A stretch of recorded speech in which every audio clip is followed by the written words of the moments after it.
If you stepped into a higher dimension, you wouldn't feel taller, you'd feel rewritten as your body and your entire timeline unfold like a book you didn't know you were inside. So what does it actually mean to exist as 0D, 1D, 2D, all the way to 8D, and what happens to you when every possible version becomes visible at once? Look closely at your hand and you'll see an object. Look with the right coordinates and you'll see a verdict. In higher dimensions, the simplest facts, where you are, what you are, stop being pictures and become structure. We live as if reality is built from rooms and roads, from surfaces and distances we can trust. Yet physics keeps insisting that what matters most is not the scenery, but the bookkeeping. How many independent numbers it takes to specify a state. That is the doorway problem. A dimension is not a hidden corridor, but a freedom you either have or you do not. Add one freedom, and the impossible becomes routine. Barriers that once ruled your world become negotiable, and definitions like inside, separate, and same person begin to wobble. To make sense of this without turning it into fantasy, we'll climb from the limit case upward, one coordinate at a time. We start with 0 dimensions, where existence can be named but cannot be extended. No neighborhood, no direction, no parts, and no place for a body to assemble. Then we restore length and discover how a one-dimensional universe rewrites contact, privacy, and conflict. With no around, order becomes destiny, and the simplest encounter becomes a permanent constraint. In 2 dimensions, the first true detour appears, and with it the eerie power of loops and enclosures. A closed curve can imprison without thickness, and a visitor from above would be sensed only as sudden shapes, born from nothing, then vanishing again. 3 dimensions arrive like a relief: volume, layers, hidden interiors, and the quiet miracle of complexity. Here, knots can store history, organs can be compartmentalized, and stable structures can persist long enough to think. But the documentary's stakes sharpen when time becomes geometry rather than a flowing backdrop. In 4 dimensions, events replace moments, motion becomes a path through a metric, and the universe enforces its rules with light cones instead of intuition. Beyond that familiar framework, the meaning of dimension splits, and we follow both strands with strict discipline. One path treats extra dimensions as literal directions that could be curled, compact, or brain-bound. The other treats them as axes of description, where distance measures similarity between possibilities rather than meters. In 5 dimensions, the question becomes why we do not notice an added degree of freedom, and what it would do to forces, stability, and the shapes that can exist. In 6 and 7, the story widens into an architecture of alternatives, histories that differ, and even rules that differ, arranged as if reality had a coordinate system for variation itself. Finally, we approach 8 dimensions, where visualization fails cleanly, and only invariants remain trustworthy.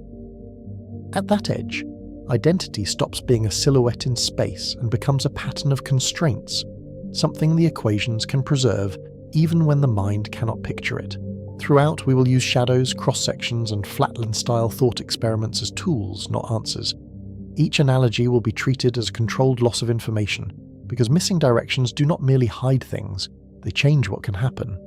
And we will keep returning to the same unsettling test. What counts as you when boundaries are negotiable, when motion is a slice, and when the universe allows more ways to specify a state than any human sense was built to feel?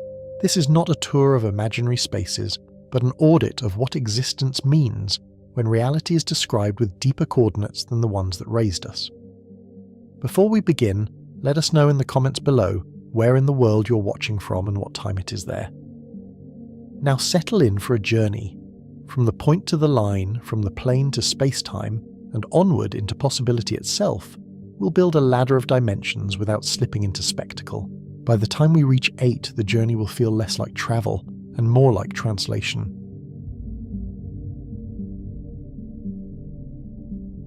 Imagine a doorway that does not lead to another room, or even to another landscape. It leads to another kind of movement, an added direction that was never available before. If you cross it, you do not arrive elsewhere in the usual sense. You gain a new degree of freedom, and your old boundaries stop behaving. That is the doorway problem, and it is more unsettling than it first sounds. People picture higher dimensions as hidden corridors beside our world, like secret hallways behind the wallpaper. Physics treats them as added coordinates that change what here can mean, even when nothing moves in the everyday way. The shift is not travel. The shift is definition. This documentary asks a practical question with personal consequences, not a puzzle for armchairs. What would it mean for a human to exist in dimensions beyond familiar space, and beyond the time we feel as a steady arrow? We will climb from 0D to 8D, and we will keep returning to you, because you are the measuring instrument in the story. The hook is not that you would feel taller, or that the room would feel bigger. The hook is that you would feel rewritten, as though the rules that describe you gained new clauses. Your body would be described by more independent numbers, and those numbers would not be decorative. Your history would be constrained by different causal rules, and your identity would become a structure, not a story. We need a strict starting rule, because loose language is where dimensional talk collapses into mysticism. A dimension is the minimum number of coordinates required to specify a point in a space. One coordinate pins a point on a line, because there is only forward and backward. Two coordinates pin a point on a plane, because left, right, and up, down become independent. Three coordinates pin a point in ordinary space, where depth becomes a third independent direction. That definition sounds dry, but it carries the tension that drives the whole chapter. Add a coordinate and you add a new independent direction, which means a new way to change without borrowing from the old ones. Independence is the key word, because it changes what motion can do and what motion cannot do. It changes what counts as an obstacle, what counts as inside, and what counts as the same place. Degrees of freedom are not decoration, and they are not just a mathematician's habit. They are the count of independent ways a system can vary without breaking constraints, like the ways a joint can rotate without dislocating. When you add a dimension, you add a degree of freedom for position, which changes the menu of possible paths. In physics, degrees of freedom also appear as fields, modes, and internal states, hidden levers that determine what patterns can exist. A second rule keeps us grounded, because people often confuse shape with measurement. We will separate topology from geometry, and we will keep the difference in view. Topology tracks what stays connected when you stretch without cutting, like whether a loop can be shrunk without tearing. Geometry tracks distances, angles, and curvature, like whether a triangle's angles sum to 180 degrees. Higher dimensions can change both, but they change them differently, and sometimes one changes while the other does not. A third rule prevents a common mistake that quietly ruins most popular explanations. We will distinguish intrinsic from extrinsic descriptions, because the difference is the difference between living inside a world and observing it from outside. Intrinsic properties are measurable from within the space, using rulers, clocks, and local experiments. Extrinsic properties depend on embedding the space in a larger one, like imagining a sheet floating in a room. Many popular images of higher dimensions are extrinsic crutches, useful for the narrator but unavailable to the inhabitant. This matters because you live intrinsically, even when you daydream extrinsically. Your senses measure local distances, surfaces, and forces, and your brain builds a model from those measurements. You do not perceive an embedding space around your space, because there is no sensory channel for it. When we imagine a 2D world as a sheet in 3D, we are borrowing an outside view the inhabitants do not have, and we should admit the cheat. So how do we visualize without drifting into fantasy? We use analogies as tools, not destinations, and we keep checking what the tool leaves out. We will use Flatland, but we will not treat it as proof or prophecy. We will use shadows and projections, but we will track what they discard as they simplify. We will use cross-sections, but we will remember they can mislead by turning one object into many events. Flatland gives the first warning, and it is a warning about access rather than intelligence. A 2D being cannot step over a 1D wall, because over is not available as a direction. Even if the wall is thin, it still separates, because separation is defined by the available degrees of freedom. A 3D being can bypass that wall without breaking it, because a new direction exists, so the wall stops being absolute. The lesson is not magic, and it is not a special power. The lesson is access, and access is a geometric fact. When a direction is missing, certain paths do not exist no matter how hard you try.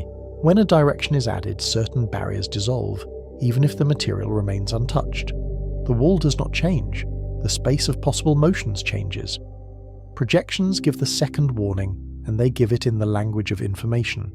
A 3D object can cast a 2D shadow that changes shape over time, and the shadow can look alive. The shadow is real information because it is correlated with the object, but it is incomplete information because many different objects can cast the same shadow from the same angle. Many higher dimensional claims are just shadows mistaken for objects, and we will keep asking what was lost in projection. In practice, projection throws away degrees of freedom, and the loss is not subtle. Depth collapses into area, and multiple points can map to the same point in the shadow. The result is ambiguity, which means you can tell a story that fits the shadow while missing the object entirely. That is why higher dimensional talk attracts confident nonsense, because the evidence can look dramatic while staying underdetermined. Cross-sections give the third warning, and they are the most emotionally persuasive. A 3D object passing through a plane appears as a sequence of 2D slices, each slice a momentary shape. The slices can look like separate objects that appear and disappear, because the plane only records what intersects it. That illusion is a preview of what higher dimensional intersection would do to us. It would not create miracles, it would create partial views. Picture the visuals carefully because the camera can teach the point. A sphere passing through a plane becomes a dot, then a growing circle, then a shrinking circle, then nothing. To the plane's inhabitants, something is born, expands, contracts, and dies. Yet the sphere never changes its identity. The drama is produced by limited access, not by supernatural behavior. Now we connect the doorway problem to cosmology. Dimensions show up because our best theories are written in geometric language, and geometry is where degrees of freedom become explicit. Spacetime in relativity is a 4-dimensional manifold with 3 spatial coordinates and 1 time coordinate. Gravity becomes curvature, not a force pulling through space like an invisible rope. General relativity is not optional background because it rewrites what we mean by motion and cause. It tells us that the geometry of spacetime affects motion, and motion affects geometry, in a feedback that can be measured. It also tells us that coordinates can be chosen many ways, while invariants remain, so the map can change while the territory stays consistent. That is our first hint about surviving higher dimensional thinking. Historically, this was not a gentle shift, and it did not arrive as a mere philosophical preference. Einstein's theory built on earlier work, Riemann's curved geometry, Minkowski's spacetime, and the growing realization that space and time were not separate bookkeeping systems. When spacetime became a single geometric object, the doorway problem gained teeth. A place was no longer just where you stood, it was a coordinate in a structure that could bend. Quantum field theory adds another layer, and it does so by making emptiness active. Fields assign values to every point in spacetime, and particles are excitations of those fields, like ripples that carry quantized energy. The number of dimensions affects which fields can exist and how they behave, because the mathematics of waves, potentials, and fluctuations depends on dimensionality. Change the dimension count and you change the rules of stability, forces, and matter. Even simple facts like how forces fade with distance are tied to dimension in a direct way. In 3 spatial dimensions, inverse square laws appear naturally because field lines spread over the surface of a sphere. In other dimensions, the spreading changes and the exponent changes with it.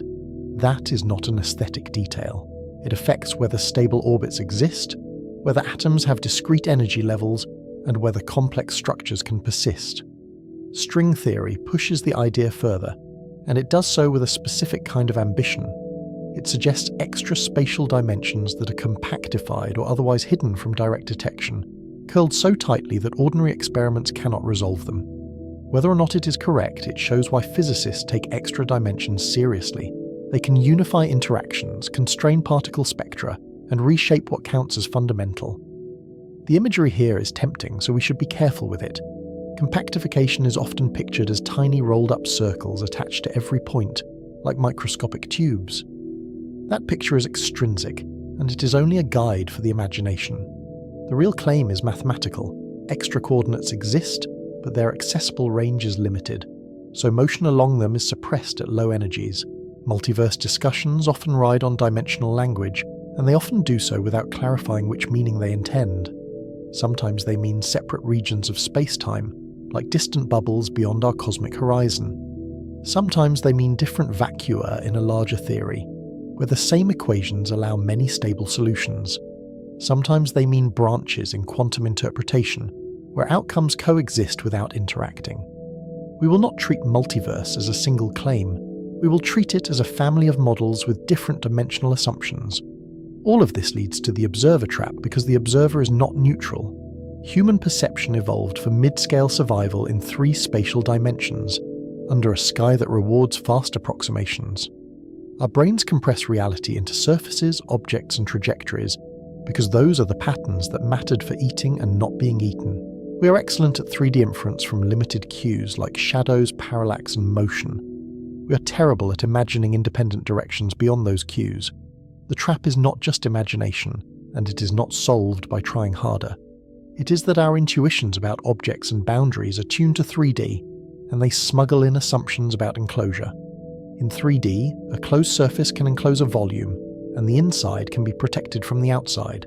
In higher dimensions, the relationship between boundary and interior changes, and what counts as a separating wall can fail in ways that feel impossible. Our intuitions about knots also fail, and the failure is almost a parable.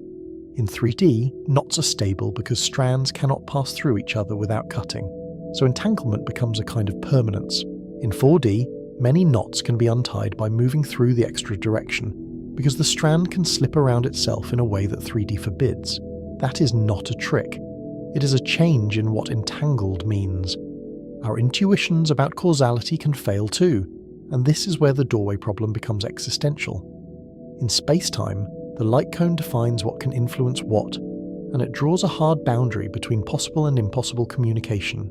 Add dimensions or change the metric and the causal structure can change, sometimes subtly and sometimes violently. The question becomes not where you are, but which events can reach you. Identity becomes tied to causal accessibility. So we need a disciplined method because the subject punishes casual metaphors. Mathematics will be the map because it states what is possible without relying on pictures. Perception will be the obstacle because it supplies misleading certainty dressed up as common sense. Cosmology will be the stage because it is where dimensions become physical commitments rather than private fantasies. When pictures fail, we lean on invariance because invariants survive coordinate changes. Symmetry tells us what transformations leave the laws unchanged, and it often predicts conservation laws as a consequence. Conservation laws tell us what cannot change without external exchange, like energy, momentum, or charge. Causal structure tells us what connections can exist between events, even when the geometry is curved. These are the handles that remain when intuition slips. We also lean on minimal models, because minimal models reveal which features are essential. We start with points, lines, planes, and their higher dimensional analogues, and we ask what changes when extension changes.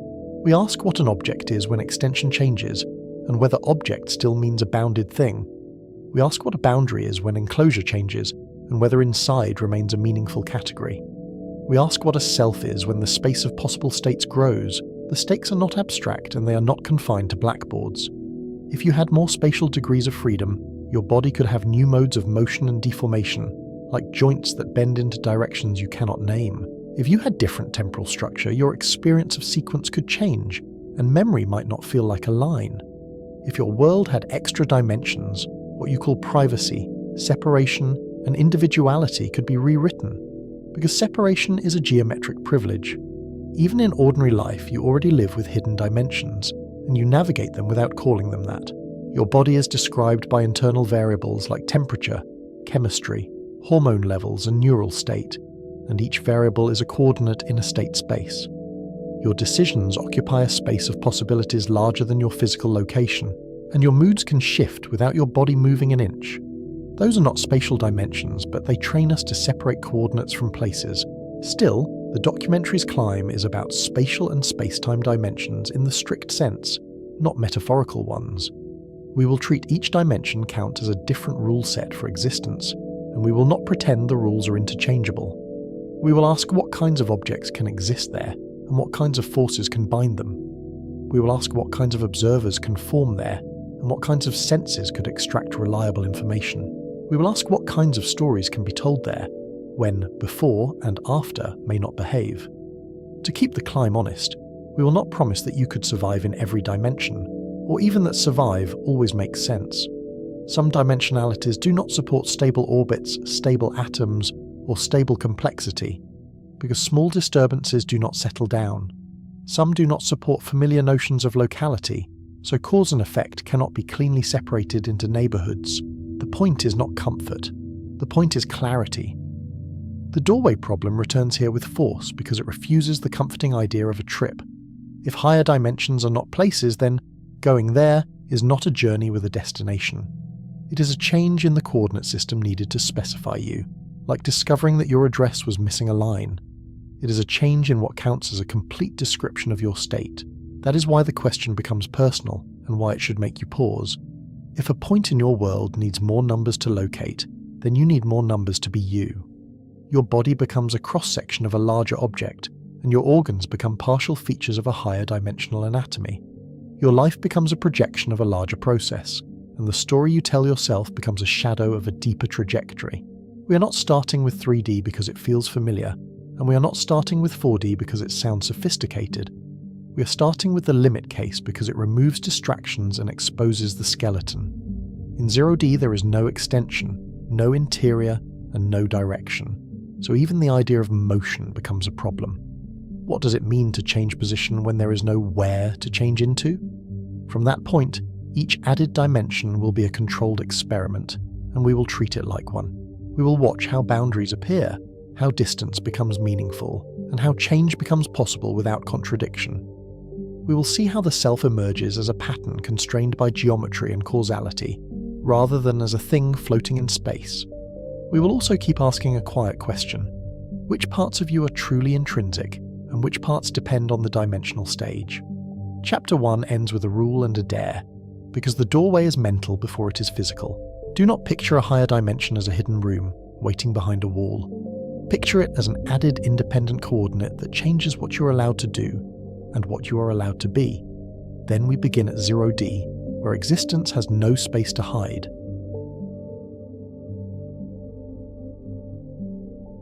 We begin at the limit case where intuition has nothing to hold, where even the idea of size has no foothold.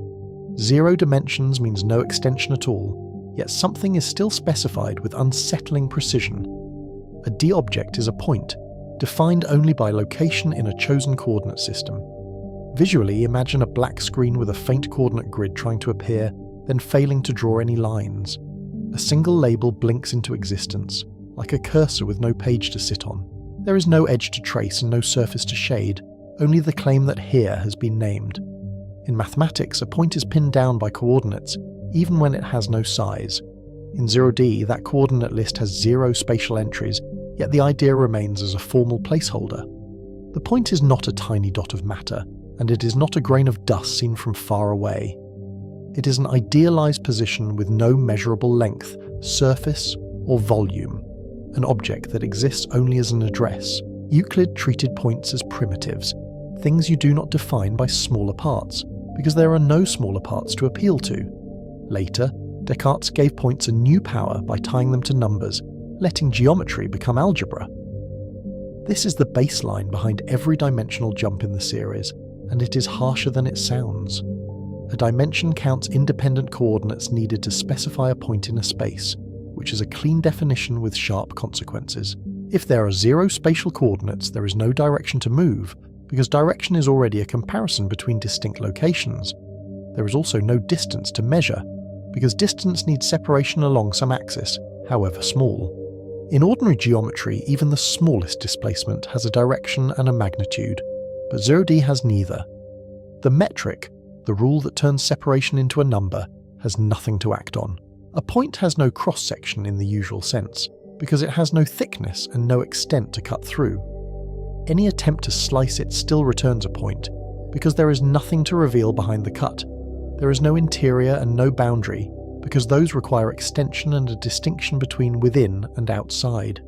There is no shape, because shape compares lengths and angles across parts, and there are no parts. Even the simplest polygon needs multiple points connected by segments, and a segment already assumes 1D length. In 0D, geometry collapses into a single claim, location, without geometry's usual relationships.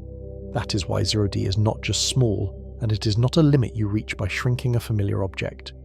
It is categorically different from anything physical we handle, because physical things remain extended even when they are microscopic. In 3D, we can shrink an object and keep its structure, at least down to some scale. In 0D, shrinking does not approach a point as a physical limit, because the point is not made of compressed material. The point is an abstraction that discards structure by definition, like erasing the blueprint and keeping only the building's address. It is not almost something, but something else entirely. Now we bring the central question back into frame, and we let it sting a little longer than comfort allows. What would it mean, physically, mathematically, philosophically, for you to exist as pure position? Chapter 1. Warned that higher dimensions rewrite what counts as a complete description. Here, the rewrite is brutal, because description collapses to a single label. A 0D you cannot have parts, because parts require extension and separable regions. No organs can be arranged, because arrangement requires spatial relations, and relations need more than one place. No brain can exist, because a brain is a structured network of distinct locations, with signals travelling between them. No blood can flow, because flow requires a path through space, and a path is already a line. Even connection becomes a metaphor, because there is nothing to connect across. Even the idea of inside and outside disappears, and with it, many of our deepest biological intuitions. In 3D, a skin separates interior from environment, and boundaries protect by controlling exchange. In 0D, there is no enclosing surface and no volume to enclose, so containment is meaningless. There is only the point, with no place for anything to be contained, and no boundary where anything could be kept out. If you try to picture a membrane around a point, you have already smuggled in a circle, and a circle already needs 2D. The mind keeps reaching for extension, because extension is how bodies exist. Identity becomes a paradox under this reduction, and the paradox is not poetic. It is structural. If you have no parts, you cannot have internal differences, and without differences there is nothing to compare. If you cannot have internal differences, you cannot store information as a pattern across components. What remains is a single state label, not a self with structure, memory, or evolving internal organization. In everyday terms, there is no U-shaped arrangement that could persist and change. The word person becomes a tag, not a system. We can still talk about identity in a formal way, and physics often does exactly that. A point can be tagged with properties like charge, a mass parameter, spin, or a quantum state label. But those properties are not arranged anywhere, and they cannot be inspected from within. They are bookkeeping attached to a location, not an embodied experience of being. You could list attributes the way a database lists fields, yet nothing about that list implies sensation, agency, or perspective. The tag is descriptive, but it does not build a witness. This is where the documentary's hook sharpens, because it separates imagination from implication. You would not feel taller in higher dimensions, you would feel rewritten, and 0D is the extreme rewrite. In 0D, you would not feel at all in the ordinary sense. Feeling depends on gradients, signals, and comparisons across space and time, like pressure across skin or voltage across membranes. Even pain is a pattern distributed over receptors, and receptors are spatially separated. Without separation, there is no difference across, and without difference there is no sensation. We can try to rescue experience by adding time, but we must be precise about what that buys us. A D-spatial world can still be part of a bigger description, with a time parameter, and physics often treats time as an independent coordinate. The point could have a history as a function of time, even if it never has spatial extent, but that history is not a trajectory inside space, because there is no space to traverse and no between to occupy. The usual cinematic image of a moving dot already assumes a background, a stage with distances. In strict 0D, the stage is absent, so the dot cannot slide across it. So motion must be reinterpreted from the start, and the reinterpretation is more radical than it first appears. In 3D, motion is a continuous curve through space, experienced as change of position relative to surroundings. In 0D, there is no continuous path available within the space itself. Motion becomes a sequence of distinct points indexed by an external parameter, like frames in a film with no screen. That parameter could be time, or it could be something more abstract, like a computational step. The key is that change is not experienced as moving through a medium. Change is a list of states ordered by a rule, with no internal notion of between. Continuity becomes a choice of description, not a lived fact, and that difference matters. A continuous curve can be approximated by a dense sequence, yet the feeling of continuity comes from having neighbourhoods to pass through. This is the first tension we build for the climb, because it challenges how we think causality works. Can a universe made only of points contain change at all? Or does change require extension to have meaning? If every thing is a point with no extension, then interaction cannot be mediated by contact. Contact is meaningless when nothing has surface or reach, and even the phrase touching implies boundaries meeting. Any relation must be defined as a rule connecting labels, not as a push through space. The universe starts to resemble a formal system, where updates happen by stipulation rather than by collision. At this stage, we separate two uses of the word point, because the confusion is common and surprisingly costly.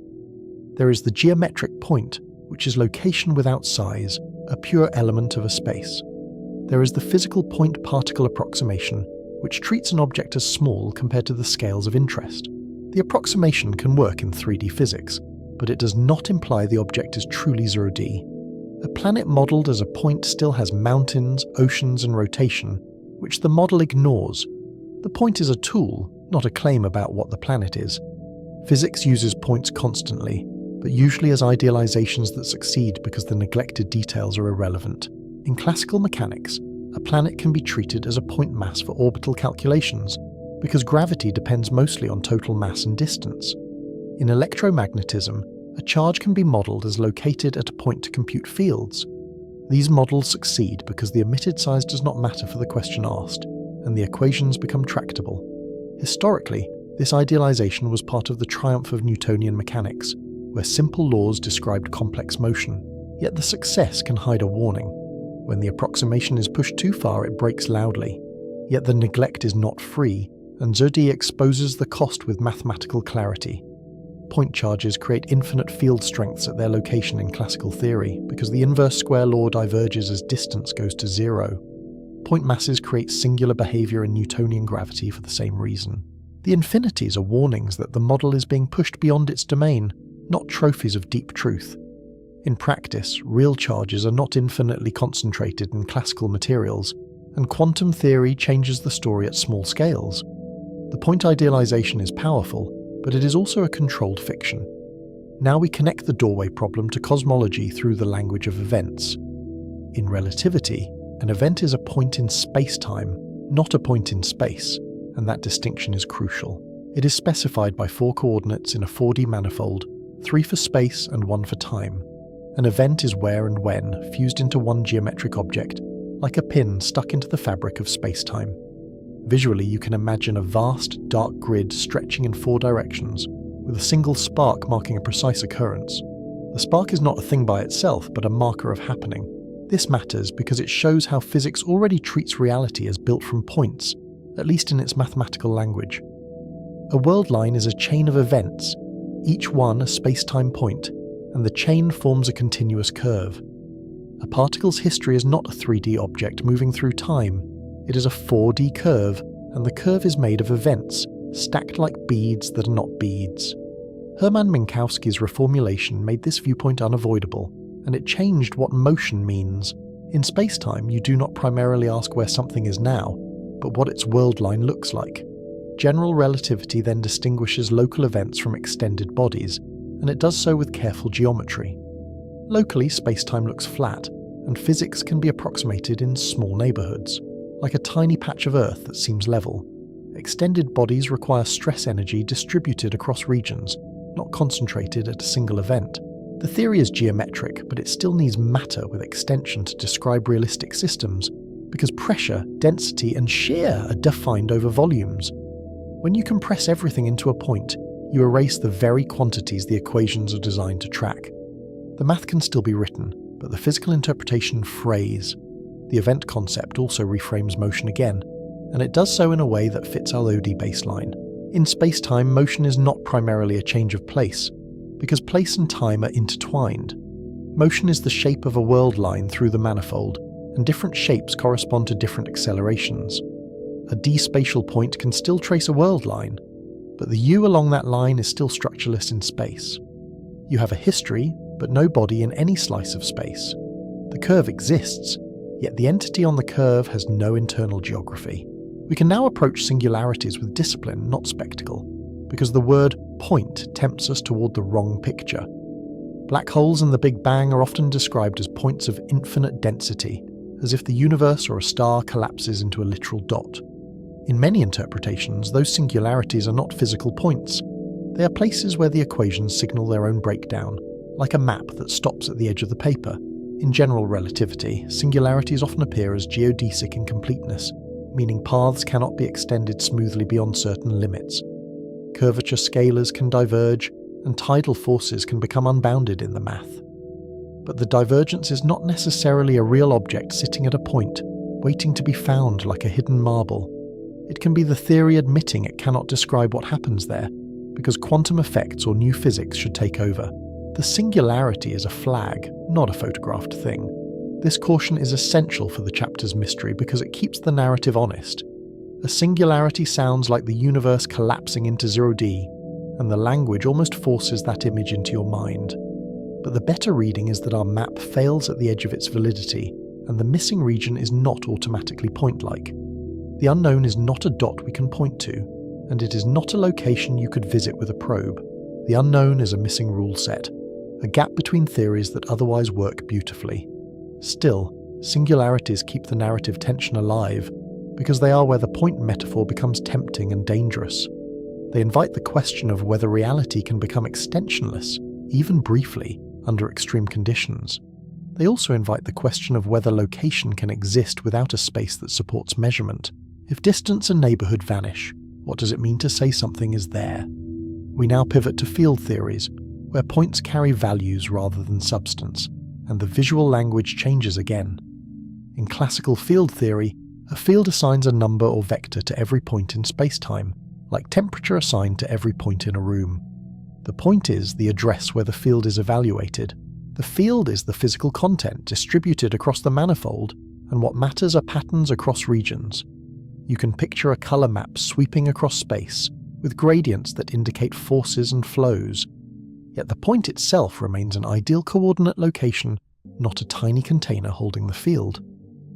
What is measurable are relations between field values in neighbourhoods, like gradients and flux, which are built from differences across separation. Measurement needs comparison across distance, which 0D space cannot provide, because there is no next point over in any direction. A single point cannot host a gradient, because a gradient is a ratio of change to distance. Quantum field theory complicates the picture further, and it does so in a way that echoes our earlier warnings about infinities. Fields become operator-valued, and particles become excitations, not tiny beads travelling like bullets. The vacuum is not empty, and fluctuations are built into the formalism as unavoidable features. Yet the theory is still written as fields defined at points, with careful rules to avoid infinities that arise at very short distances. Those rules reveal another reason 0D is unstable as a literal world, rather than a mathematical convenience. Renormalization and regularization often manage divergences tied to short-distance behavior. The phrase short distance already assumes there is a distance to shrink, a knob you can turn towards 0. In 0D space, there is no distance scale to vary, so the usual intuition about ultraviolet limits loses its footing. Without neighbourhoods, the machinery of locality becomes a formal gesture rather than a physical principle. Now we introduce the quantum hint that will matter later, and we keep it anchored to the point theme. In quantum mechanics, the state of a system is a vector in Hilbert space, a complete specification of probabilities and phases. A pure state can be represented as a point in an abstract space of possibilities. That point is not located in physical space, yet it fully specifies the system's condition, which is why the metaphor is so seductive. Visually, the documentary can shift to an abstract landscape, where a single marker sits among axes labelled by observables. You cannot step into that space, but the system lives there mathematically. This is the first foreshadowing of higher dimensions that are not directly spatial, and it is not a side note. Configuration space for many particles has dimension 3n for n particles, even in ordinary 3D space, because each particle adds its own coordinates. The wave function lives on that high-dimensional space, not on the 3D room you picture. The coordinates are degrees of freedom, not directions you can walk, which is why the word dimension can mislead. A point in configuration space encodes an entire arrangement of particles at once, like a single coordinate that secretly contains a whole universe of positions. This is one reason quantum theory feels alien. Its natural space is not the space of experience, so the word point splits again, and the split is productive rather than confusing when handled carefully. A point in physical space is an address for location, the answer to where. A point in state space is an address for identity, in the sense of complete specification, the answer to which condition. Later chapters will exploit this distinction, because higher dimensional existence may mean living in a space of states, not a bigger room. But we keep the focus on 0D as the strict spatial baseline, because it is the cleanest way to see what extension buys us. If your spatial dimension is 0, you cannot be extended. If you cannot be extended, you cannot have internal complexity, because complexity needs separable components. If you cannot have internal complexity, you cannot implement memory, computation, or metabolism as spatial processes. Even a simple switch needs two distinguishable configurations, and in physical devices those configurations are realized by different arrangements in space. We can still ask whether complexity could be encoded without extension, and the question is revealing even if the answer disappoints. One could imagine a point carrying an enormous internal label, like a database attached to a coordinate, containing a lifetime of memories. But that is not embodiment, it is stipulation, and it shifts the burden elsewhere. It relocates structure into an abstract index set, which is already a higher dimensional space in disguise. If the label has internal structure, then the structure lives in a space of possibilities, even if it is not spatial in the ordinary sense. The point becomes a mailbox stuffed with content that has no physical mechanism to be stored. This is the philosophical pressure point of the chapter, and it is where the mystery becomes personal. Is a self defined by where it is, or by the pattern it instantiates, regardless of the substrate? In 3D life, pattern needs space to be realized, because neurons and molecules must be arranged and maintained. In 0D, pattern cannot be spatial, so identity becomes purely formal, like a name written in a ledger. But can a ledger entry be conscious, or does consciousness require internal differentiation that only extension provides? If you strip away all structure, what is left that could witness anything? That formal identity also threatens continuity of personhood, and the threat is logical, not emotional. If motion is a sequence of point states, what makes two successive states the same you, rather than two unrelated labels? In ordinary experience, continuity is supported by overlapping structure and causal processes that persist through time. In 0D, there is no overlap in parts, because there are no parts to overlap and no internal dynamics to carry information forward. We can define continuity by a rule, like a world-line parameterization, and the rule can be perfectly consistent. We can say the point at time t is the same entity as the point at time t plus dt. But that sameness is not grounded in internal persistence, because there is nothing internal to persist. It is grounded in external labeling, which is a different kind of identity, closer to bookkeeping than to lived continuity. The question becomes uncomfortable. Is the same a physical fact or a convention we impose? This is where the chapter's mystery becomes sharp rather than poetic, and it forces a distinction between two kinds of success. A universe of points can be described, but can it be lived? And can it contain observers in any meaningful sense? Description is cheap because mathematics can label anything consistently. Experience is expensive because it requires mechanisms that distinguish states and preserve information against noise. Mechanisms usually require extension because they rely on parts interacting locally and redundantly. Without extension, there is no locality, and without locality, there is no natural way to build robust processes. We now return briefly to the documentary's method from Chapter 1, because method is what keeps the imagination honest. When pictures fail, we lean on invariants and definitions, and we watch what survives. The definition of dimension is coordinate count for specifying a point, and it is austere for a reason. In 0D, coordinate count is 0, so there is no independent direction, and no axis to define displacement.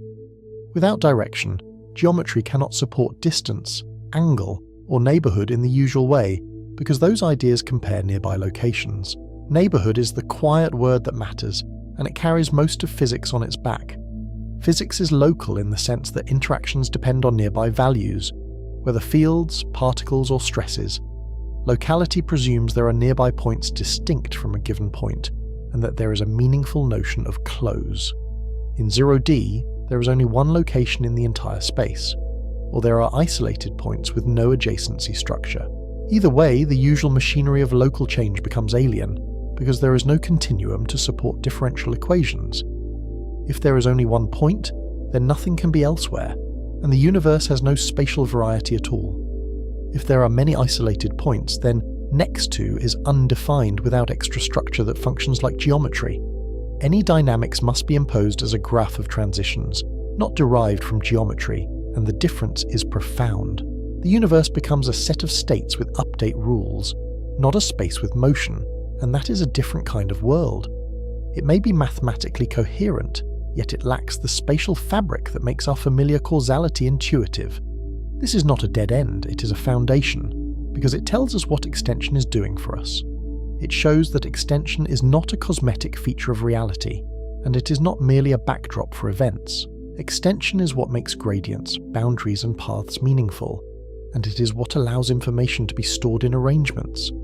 Extension is what allows complex systems to be built from parts that interact locally, and locality is what makes stable structures possible. That is why 0D becomes the negative image of the world we know, like a photographic inversion where everything that mattered has been removed. No surfaces means no touch, no separation, no enclosure. No length means no travel, no reach, no spatial memory, and no way to build a sensor array.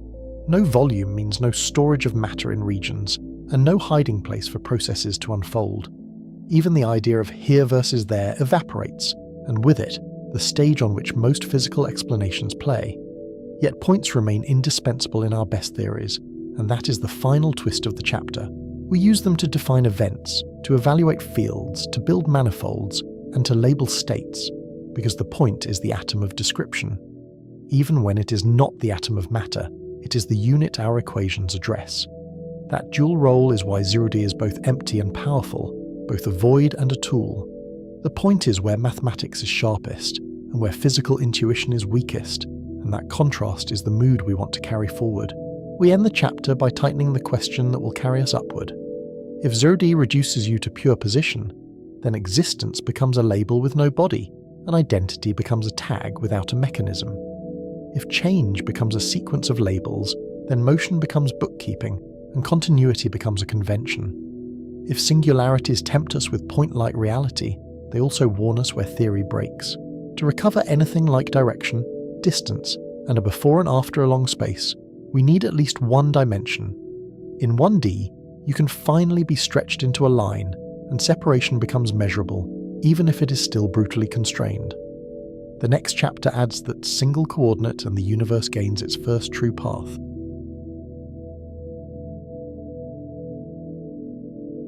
To recover distance and direction, we add one spatial coordinate and accept its cost. One dimension is a line world where position needs one number, and every location lies in front or behind. The camera does not pan across a landscape here, it slides along a single rail, as if the universe were drawn with one stroke. In 0D, there was no extension, and no neighborhood to move through, so change had nowhere to unfold. In 1D, neighborhood becomes real, but it is brutally narrow and always shared. A point on a line can be approached from two sides, yet there is still no around. That missing around is not a poetic loss, it is a structural deletion from the rules. Define the space first, because the definition does the heavy lifting. A 1D space is a set of points ordered along an axis, with a metric that assigns distances. Choose a coordinate x, and every place becomes a value of x, nothing more. Even this simple choice carries assumptions, continuity, ordering, and the idea that between 2 points there may be infinitely many others. Mathematicians learned long ago that a line can be treated as a complete continuum, like the real number line. That completeness matters because it guarantees limits behave and calculus has a home. It also lets us speak about motion without gaps, as if the world were stitched with no missing coordinates.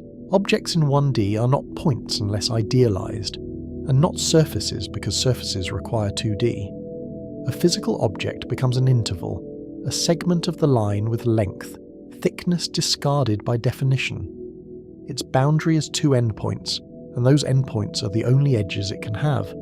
If you imagine a creature here, it is not a silhouette, it is a bracketed span on a ruler. This is the first place where size has meaning in the ordinary geometric sense. Length can be measured, compared, and added, and separation becomes a number you can track. Yet the same simplicity that allows measurement also removes almost every escape route. The line gives you distance, then charges you with confinement. Distance on a line is accessible and unforgiving. The distance between 2 positions, x1 and x2, is x2, x1 lund, and there is no alternative path that changes it. In 3D you can detour, but in 1D every detour is still the same line. The shortest path is not a choice here. It is the only path that exists. A neighbourhood in 1D is an interval around a point, like all x within some small radius r. That idea seems mild, but it is the seed of continuity in calculus. It also defines what near means when there is only one direction to approach from either side. Visually, the neighbourhood is a soft glow on the line, expanding and contracting like a breathing halo. Continuity becomes the rule that small changes in x produce small changes in what you observe. In 1D, a being can infer laws by sampling along the line and noticing patterns that repeat. But every inference is limited by the fact that the world has no lateral variation to compare. If something changes, it changes only because you moved forward or backward, never because you stepped to the side. Even symmetry takes on a stark, almost moral clarity. Translation symmetry means the line has no privileged address, while reflection symmetry means left and right are interchangeable. Break either symmetry, and the line suddenly has a favoured direction, an arrow encoded in physics rather than preference.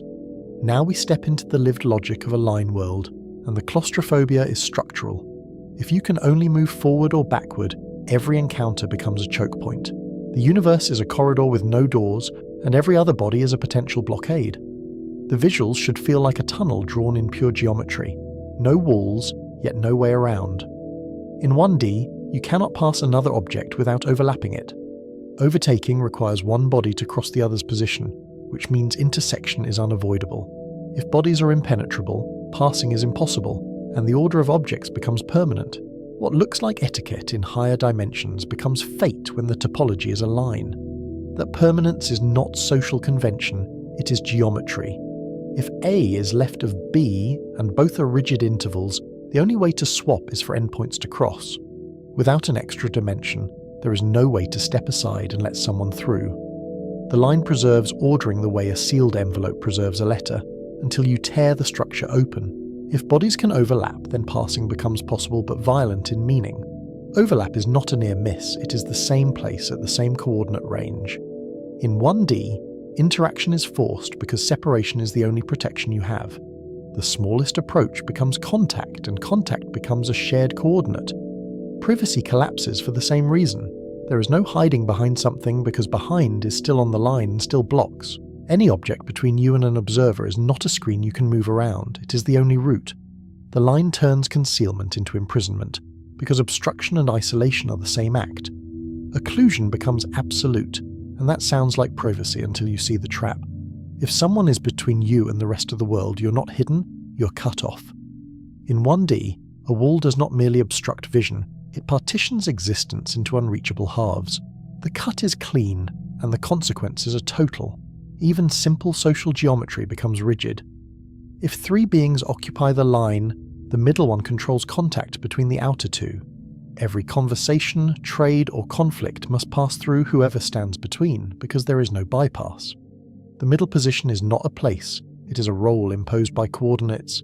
This is the tension beat of the chapter, and it should feel personal. In 1D, the universe is all choke points, and every encounter is forced. If higher dimensions add freedom, we should ask what freedom costs when it grows. Does added room create peace, or does it create new ways to miss each other entirely? Now, we test the doorway problem on a human body, because the body is where abstraction becomes consequence. Entering 1D is not travelling to a thin place, it is losing degrees of freedom. The rewrite is not scenic, it is anatomical and logical. The camera should linger on familiar human detail, then watch it collapse into a single measured span. A 3D human constrained to 1D cannot keep their 3D shape. Extrinsically, you might picture flattening, but intrinsically the rule is simpler.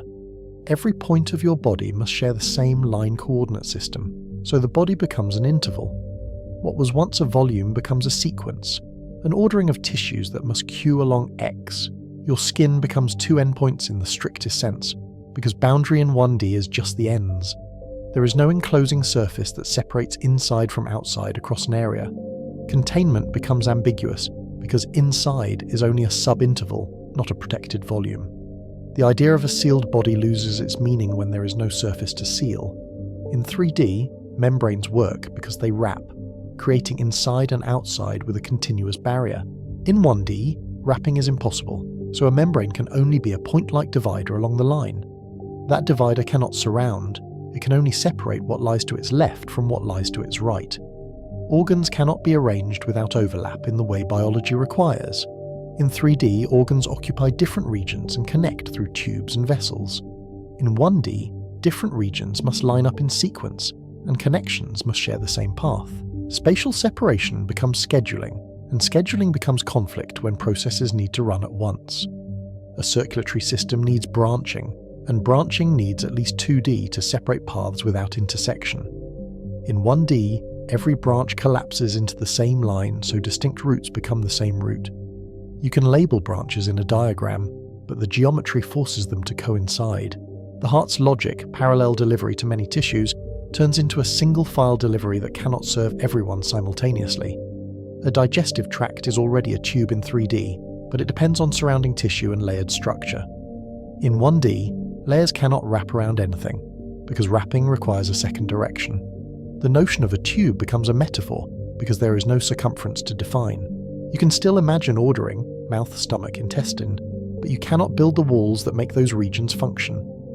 A nervous system depends on many parallel pathways that do not all collide. In 1D, parallel wiring is impossible without overlap, so signals must share the same channel. That turns computation into a single-file traffic problem, with interference as the default. Even the concept of separate nerves becomes a bookkeeping fiction, because geometry keeps forcing them into the same coordinate. The deeper problem is not pain, or compression, or the shock of transformation. The deeper problem is that biological modularity relies on spatial independence, and independence requires room to separate. Remove the room, and the modules cannot remain distinct long enough to cooperate. So survival becomes physically undefined, not merely difficult. The issue is not that you would be squeezed and hurt, then adapt. The issue is that the spatial prerequisites for complex separated processes disappear with the missing dimensions. The body's usual trick, many systems running in parallel, cannot be expressed on a single line. This clarifies the documentary's central question in a concrete way. Higher dimensions are not extra room you might visit, and lower dimensions are not cramped apartments. They are different rule sets for what counts as a body, a boundary, and a stable process. When we say dimension, we are naming the number of independent directions a system can use to avoid itself. Still, 1D is rich enough to build intuition that 0D could not support. You can define motion as change in x over time, and you can define velocity as dx dt. You can define acceleration, forces, and even waves, but everything propagates along one channel. The line becomes a laboratory where dynamics are stripped to essentials, clean but merciless. In 1D, collisions are not occasional events, they are the default interaction. Two moving bodies meet if their intervals overlap at any time. Without a second dimension, there is no glancing blow, only direct intersection along the only route. Even near miss becomes a contradiction, because nearness has no sideways component. That changes the meaning of avoidance. In 3D, you avoid by stepping aside while keeping speed and direction. In 1D, avoidance means reversing, stopping, or never approaching in the first place. Strategy becomes scheduling on a single track. The line world is a railroad with no sidings, and every timetable is a survival plan. Even the concept of front and back becomes existential. A 1D being can face two directions, but cannot rotate into a new orientation. There is no up-down axis to tilt into, so the world is always a choice between forward and backward. When there are only two headings, indecision feels like paralysis. Now we ask what a native 1D observer could learn, using only intrinsic measurements. They can build a ruler as a marked interval and compare lengths by alignment. They can build a clock as any periodic process, but it must unfold along the same line. Their instruments cannot be placed beside a phenomenon, because beside does not exist. They can map positions by assigning numbers to landmarks, and they can define origin by convention. They can discover translation symmetry if laws do not change with X. They can discover reflection symmetry if left and right behave the same. They might even invent coordinate transformations, noticing that shifting the origin changes labels but not distances. Historically, this is close to how early physics first learned to speak. Galileo's kinematics often begins with motion along a straight track, because one dimension isolates the relationship between distance and time. Later, Newton's calculus formalized that intuition, turning local change into derivatives that can be computed from neighborhoods. They can also discover that some questions are ill-posed. They cannot ask for the area of a shape because there are no shapes with area. They cannot ask for the volume of a container because there is no volume to hold anything. Their geometry has length and ordering, and almost nothing else. Yet they can still do physics, and the constraints make it cleaner in some ways. Field values become functions of x and t, and gradients are simple derivatives with respect to x. Conservation laws become one-dimensional flows, where flux has nowhere else to go. When something is conserved, it cannot leak sideways, so every imbalance must resolve along the line. A 1D being might infer forces from how objects accelerate when separated by distance. But the inverse square law would not be natural in their world, because field spreading depends on dimension. In 1D, many familiar potentials change form, and stability changes with them. Where a 3D field dilutes across a sphere, a 1D influence has only two directions to travel, left or right. This is where we remind the viewer that dimensionality is not aesthetic. The way forces fade with distance is tied to how influence spreads through available directions. Change the directions and you change the exponent, the potential, and what kinds of bound systems can exist. A small edit to space rewrites the entire menu of stable structures. Now we connect line-world intuition to cosmology, because physics already uses lines to describe you. In spacetime diagrams, your history is drawn as a world line, a curve of events ordered by time. That line is not your body, it is your causal trace. On screen, it is a thin thread stitched through a grid, indifferent to your complexity. A world line is a powerful compression of identity. It ignores your width, your posture, and your internal complexity, and keeps what relativity cares about. It keeps where and when you are, and how your motion threads through the causal structure. In a sense, the universe already files you under one dimension when it needs to reason about cause and effect. In that sense, you already have a 1D representation in the mathematics of spacetime.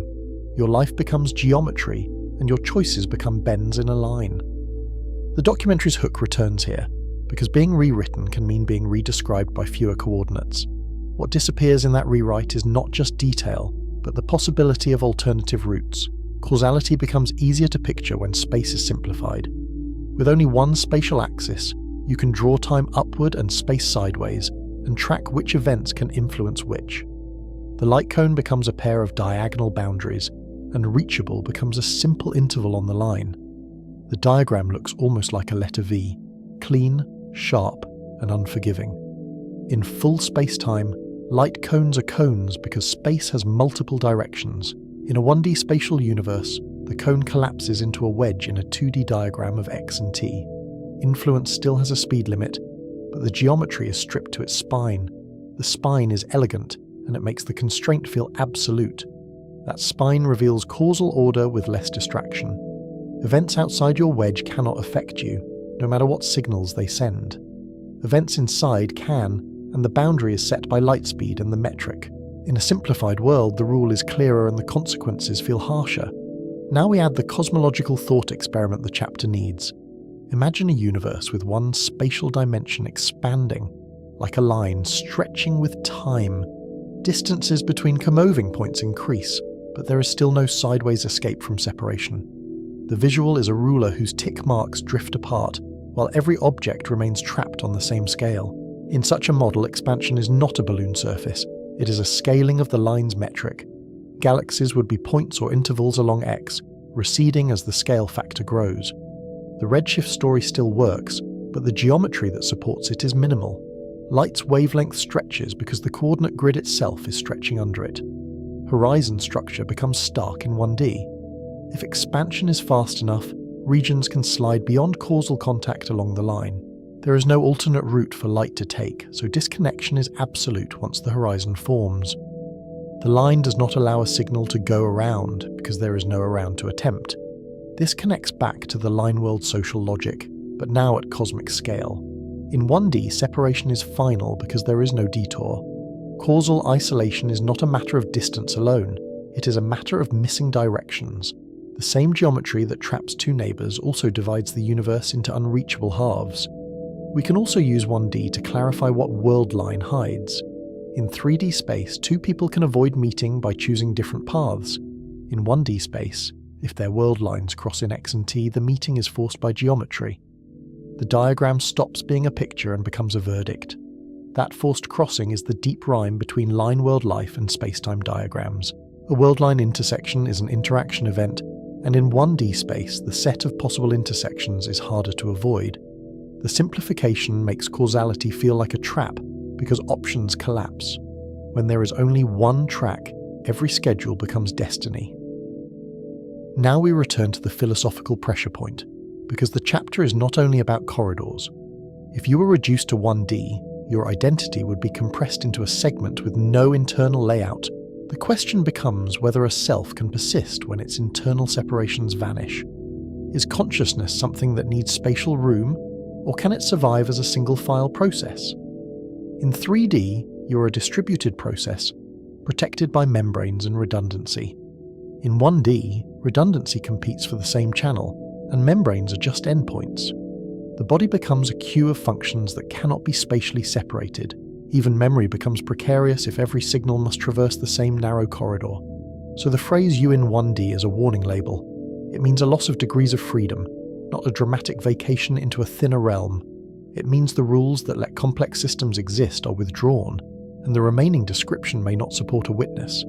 The line can host motion, but it struggles to host a mind.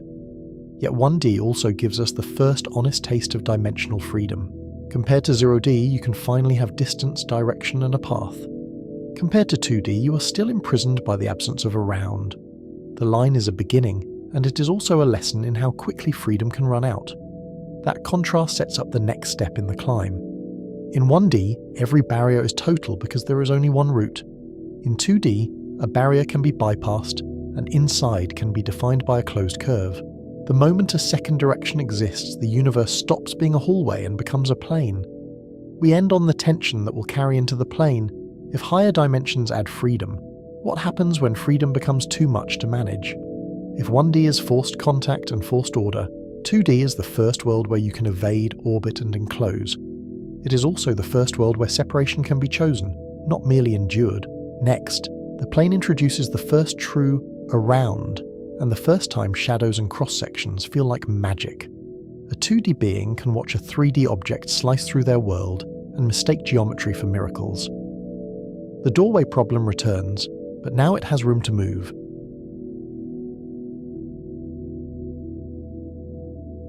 Two dimensions add a second independent direction, and the universe stops being a corridor. A point now needs two coordinates, like X and Y, to be fully located, and those numbers can slide independently without forcing each other. Distance still matters, but paths multiply because you can turn without reversing, and that simple pivot changes what possible even means. Visually, imagine a thin beam of light becoming a broad sheet. In one dimension, you pace forward and back, but in 2 dimensions, you can arc, spiral, and drift sideways.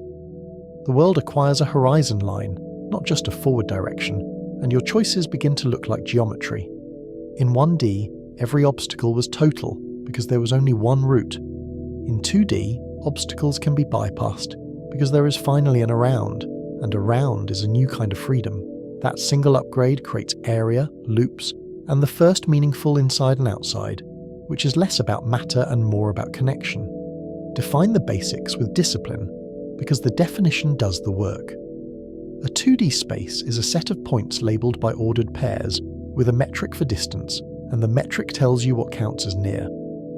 In the familiar Euclidean plane, that metric is the Pythagorean rule, where distance comes from squares and square roots. Even that choice is a commitment, because different metrics reshape what straightness and shortest paths look like. A 2D object has area, not volume, and its boundary is typically a 1D curve. Area is not just a number on paper, because it measures how much of the plane a region occupies. The boundary becomes the active frontier, where the region ends, where contact happens, and where separation can be enforced. This boundary concept is where topology becomes vivid rather than abstract. A closed curve can separate the plane into regions, one inside and one outside, and that separation is stable under stretching.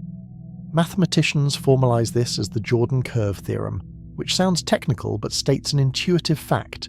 A simple loop divides the plane. The separation is not about material walls yet, it is about connectivity. If you cannot cross the curve, then the interior is unreachable from the exterior by any continuous path. The plane has gained a new kind of no, and it arrives without any new substance. In 0D there was no boundary, and in 1D the boundary was just endpoints. In 2D, boundaries can wrap, and wrapping changes what actions are possible, even when nothing is physically thick. You can circle a region, you can trap something, and you can be trapped, because the loop can close behind you. A loop is more than a shape, it is a rule about what can be crossed. If a curve is impenetrable, you cannot reach the interior without crossing it, and there is no alternative route. If it is transparent, it still marks a distinction your geometry can measure, because you can count crossings and track winding. This is the first world where maps make intuitive sense. A being can chart landmarks across a surface and return by a different route, and the return path can be longer or shorter depending on choices. Navigation becomes choice, not scheduling on a single track, and memory becomes spatial rather than sequential. Yet the plane is still missing a crucial freedom that we take for granted. You can go around a wall, but you can never step over it, because over is not a direction. Any barrier that spans the plane from one side to another still partitions reality, and the partition is absolute. So 2D is both liberation and confinement, and the tension is structural. The plane gives you detours, but it also makes certain enclosures absolute, because there is no third coordinate to bypass them. The impossibility is not psychological, it is geometric, and geometry does not negotiate. At this point, it helps to picture a long curve like a coastline. In 2 dimensions, a closed coastline can be a prison, even if it is infinitely thin. In 3 dimensions, you could climb, jump, or tunnel, but in the plane, those verbs do not exist. Now we use Flatland as a controlled narrative device, not a gimmick. Edwin Abbott wrote it in the 19th century as satire, but it survives because it is a laboratory for intuition. Imagine a 2D observer who knows only curves, angles, and distances on the plane, and who builds physics from those measurements alone. Their physics is intrinsic, and any third direction is not just unseen, it is undefined. They can talk about left and right, and they can talk about rotation in the plane, but up has no operational meaning. They cannot even formulate an experiment that depends on thickness, because thickness is not a variable. A 3D visitor does not arrive as a full body in their world. The visitor intersects the plane, and the intersection is all the Flatlander can observe, because only contact counts as existence. What they see is a cross-section, a 2D slice of a 3D object, changing as the object moves. A sphere passing through the plane appears as a point, then a growing circle, then a shrinking circle, then nothing. The circle's radius changes smoothly, and the Flatlander could measure that change with exquisite precision. To the Flatlander, the object seems to appear from nowhere and vanish without leaving, and the illusion comes from missing a direction. If we slow the visual down, the scene becomes almost medical. A bright ring blooms out of emptiness, expands like a ripple, then collapses back to a dot. The Flatlander might invent a story of creation and annihilation, because their world has no place to store the missing bulk.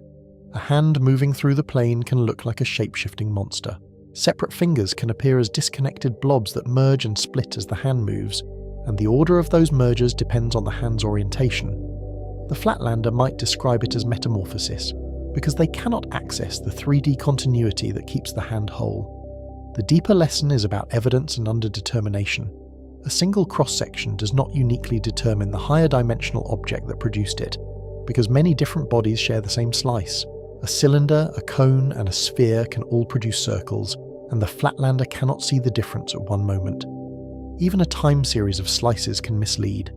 If the visitor moves in a complicated way, the sequence of circles and arcs may fit multiple 3D explanations. The Flatlander can do honest science and still face ambiguity because the data are inherently incomplete. This is why we separate cross-section from projection, because they mislead in different ways. A cross-section is an intersection, and it can create birth and death events, where shapes appear or disappear as contact begins or ends. A projection is a shadow, and it compresses an entire dimension at once, hiding depth by stacking it. In projection, a 3D object casts a 2D image by collapsing depth into the plane. Different 3D arrangements can produce the same projection, because depth information is discarded and overlaps become indistinguishable. The Flatlander can measure the shadow perfectly and still misunderstand the cause, because the measurement is missing a coordinate. In cross-section, the Flatlander sees only what touches their world, which is brutally local. In projection, they see a full silhouette, which feels complete but can hide internal structure. Both tools are useful, and both are traps when treated as complete reality, because completeness is a dimensional privilege. Now we bring the central question back to the body, because dimensionality is not an art style. What would it mean for you to exist as a 2D being, with no thickness at all, and with no hidden layers behind the skin? You do not become thin, you become planar by rule, and rules are harsher than accidents. Extrinsically, a 3D observer might picture you flattened like paper. Intrinsically, the statement is stricter, because every part of you must lie in one plane, without exception. The coordinate perpendicular to the plane is gone, so thickness is not small, it is undefined, like a word removed from the language. Your body becomes a sheet with area, and your boundary becomes a closed curve. Skin is no longer a surface enclosing a volume because there is no volume to enclose, and under the skin loses its usual meaning. The usual inside of your body cannot be a 3D cavity, it must be a 2D region, bounded by your outline. This forces a planar anatomy, and the constraints are brutal. Organs must be rearranged as patterns on a surface, not as nested structures in depth, and adjacency becomes destiny. Many familiar designs rely on layering, and layering requires a third direction, so the plane demands redesign at every scale. A digestive tract in 3D is a tube with walls and folds built from thickness. In 2D, a tube becomes a corridor bounded by curves, and its wall has no depth, so the idea of a membrane becomes abstract. Absorption, permeability, and structural integrity become hard to define without thickness, because diffusion and filtration usually depend on gradients across a barrier. You could still imagine exchange along a boundary, like ink soaking across a line, but without thickness, the line cannot store intermediate states, and the usual physics of pores and channels must be replaced. The Flatland version of digestion begins to look less like plumbing and more like boundary bookkeeping. A circulatory system depends on branching networks that cross without interference. In 2D, crossings are collisions unless special rules allow one path to pass over another, and special rules are exactly what the plane does not grant. Biology can sometimes route around, but the plane makes dense wiring a constant problem, because detours consume precious area. A nervous system faces the same constraint, because signals need many channels. In 3D, nerves can weave in depth to avoid intersections, and insulation can be layered around them. In 2D, every crossing is an interaction point, so isolation requires detours that consume area, and the map of the body becomes crowded. Even containment becomes strange, because a 2D body cannot hide organs behind others. Everything is exposed on the plane, unless it's enclosed by a curve, and enclosure is the only kind of privacy available. Privacy becomes topology, and vulnerability becomes geometry, because being reachable is the same as being connected. Breathing becomes a conceptual stress test. Lungs rely on 3D surface area folded into volume, and diffusion depends on thickness gradients across moist membranes. In 2D, you can still have a boundary that exchanges with the environment, but the familiar mechanism is rewritten, because there is no layered tissue to separate air from blood. Even the chemistry feels different when you remove a dimension.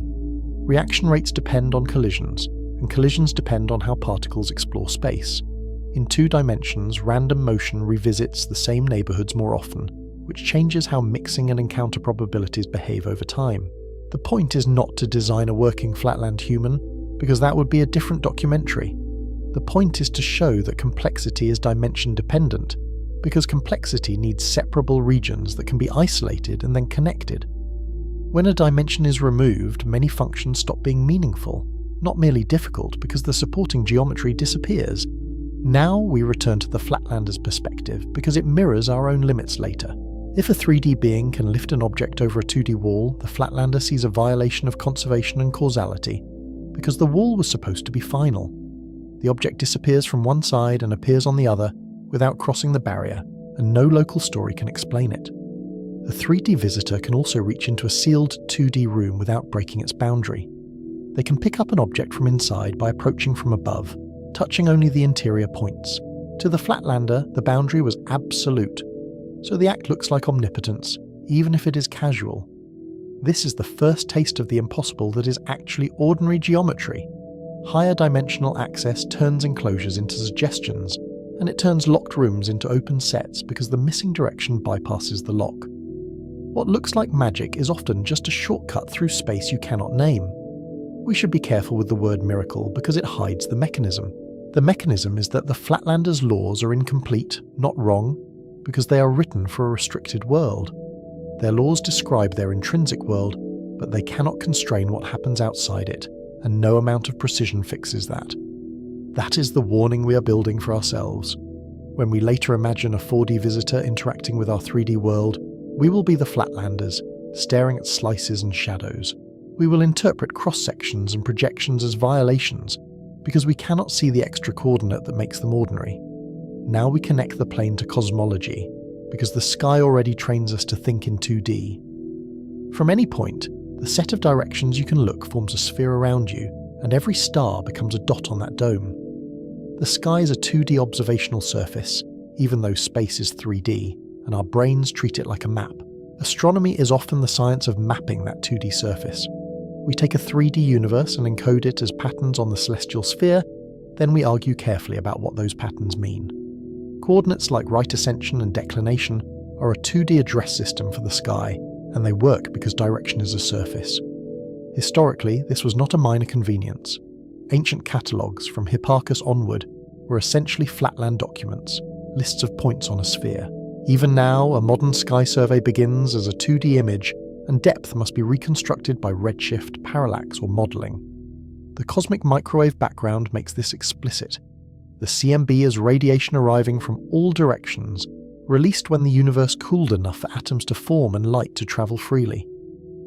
We plot its temperature fluctuations on a 2D map, and those tiny variations encode early density ripples. The map is a projection of a sphere onto a plane, and every projection distorts something. Some projections preserve angles while stretching areas, and others preserve areas while warping shapes, and the choice affects how features look. Those distortions are not just cartographic trivia, they are epistemology, because they change what the eye thinks is important. When we flatten a sphere, we stretch areas and warp shapes, and we must correct for it in the statistics. Even our best cosmological images are shadows of a geometry we cannot hold all at once, and that limitation is structural. What does it mean to claim a feature is large when the map itself inflates some regions? Gravitational lensing adds another layer of 2D illusion. Mass in 3D bends light paths, and the result is a distorted image on our 2D sky, where galaxies appear stretched into arcs. We infer the 3D mass distribution by inverting a 2D pattern of shear and magnification, and the inversion is never perfectly unique. This is projection as a physical process, not just a drawing trick. The universe itself performs the projection, and we read the shadow to learn the hidden structure, using general relativity as the decoding key. The lesson matches Flatland because observers often live on images, then mistake images for causes. Now we foreshadow holography, because 2D surfaces keep reappearing as carriers of 3D information. In black hole physics, entropy scales with horizon area, not with volume, which is the opposite of what naive counting suggests. The number of possible internal states seems to be counted by a boundary, and that is a deep surprise. This area law is not a metaphor, it is a quantitative statement. If you double the horizon area, you roughly double the maximum entropy, and entropy is a measure of how many microscopic configurations are compatible with what you observe. The scaling hints that a 3D region might be describable by data on a 2D surface, as if the bulk were compressed into a skin. We do not claim the universe is literally a hologram here, because that would outrun the chapter. We use the hint as a narrative rhyme with Flatland, where a lower dimensional record can mislead or enlighten depending on how you read it. A boundary can encode a bulk, and a lower dimensional description can be complete, even when it feels too small. That possibility reframes the central question in a quieter way. Existing in higher dimensions might not mean occupying more space, like adding rooms to a house. It might mean that what you call interior is already written on a boundary you never notice, and the boundary is doing more work than you think. Now we tighten the distinction between intrinsic and extrinsic again, because 2D makes it unavoidable. A flatlander can measure distances and angles on their surface without referencing any embedding, and those measurements can be internally consistent. Curvature can be intrinsic, and a being can detect it by triangles and geodesics, using only rulers and light. On a curved surface, the angles of a triangle can add to more than 180 degrees, and that excess is a direct signal of curvature. The flatlander does not need to see a third dimension to discover this, because the evidence lives in the sums. Yet embedding still matters for intuition, because it supplies the missing direction as a picture. We use embedding as a crutch, then we remove it to keep the logic clean. The crutch is useful, but it cannot be the proof, because proofs must live inside the rules of the world. This is a methodological lesson as much as a geometric one, and it echoes how we study our own universe. In 2D, curvature becomes a lived property rather than an abstract tensor. A plane is flat, but a 2D world could also be a sphere or a saddle surface intrinsically, and the inhabitants would feel it in navigation. They could discover that parallel lines behave differently without ever seeing a third dimension, because parallel is an internal relationship. This matters for cosmology, because our own space can be curved intrinsically. We infer curvature from measurements inside the universe, not from an outside viewpoint, because there is no accessible outside. Flatland is not only a story, it is a methodological mirror, reminding us that we are always measuring from within.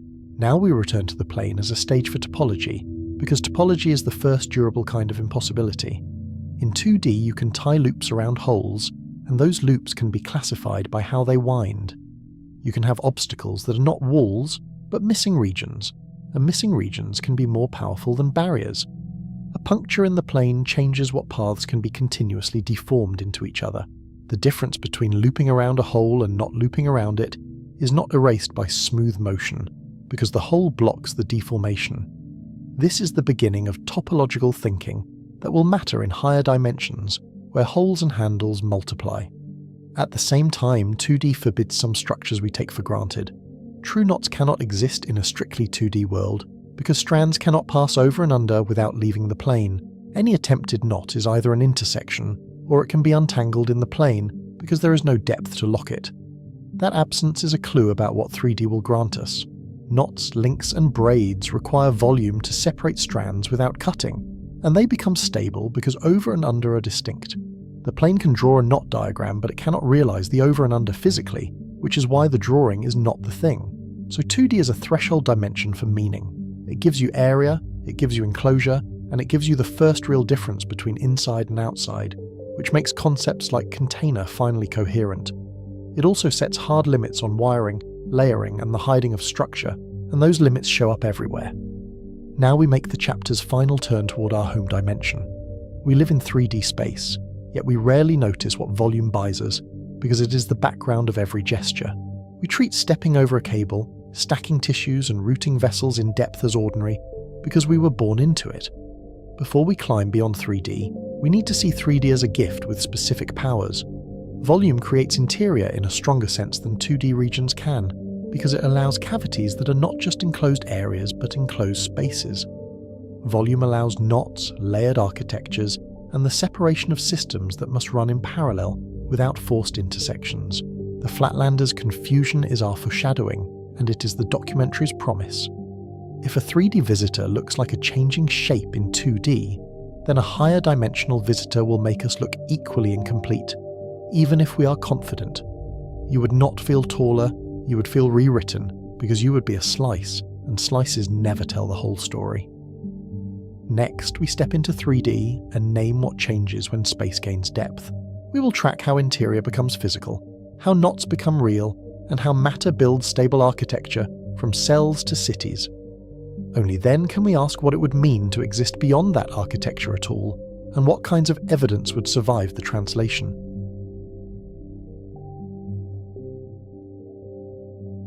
We return to the familiar, but we treat it as a narrow achievement, not a default.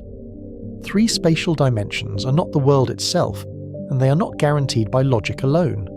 They are a rule for locating points with 3 independent coordinates. In 3D, a position needs x, y, and z, and none can be derived from the others. That independence is the definition of spatial freedom here. 3 directions of change that do not collapse into one another. It is also the minimum structure that lets bodies have volume, rather than being trapped as outlines. You can picture it with a simple gesture. A point becomes a line when it can slide in one direction, and a line becomes a plane when it can slide in a second. Add the 3rd direction, and the plane becomes a space you can enter, a space that can hold interiors. Volume is not just more room, and it is not merely a larger container. Volume is the ability to occupy a region with interior points that are not on the boundary. In 3D, the boundary of a solid is typically a 2D surface, and that surface separates inside from outside.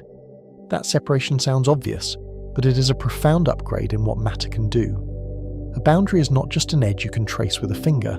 A boundary is a control surface, something that can block, filter, insulate, and regulate exchanges. In 2D, boundaries were curves that enclosed regions on a plane. In 3D, boundaries become surfaces that can wrap, fold, seal, and layer. A surface can be smooth like glass, porous like foam, or living like skin, and each option changes what inside can become. A sphere is the simplest example because it makes the rule obvious. The sphere's surface is 2D, but it encloses a 3D interior.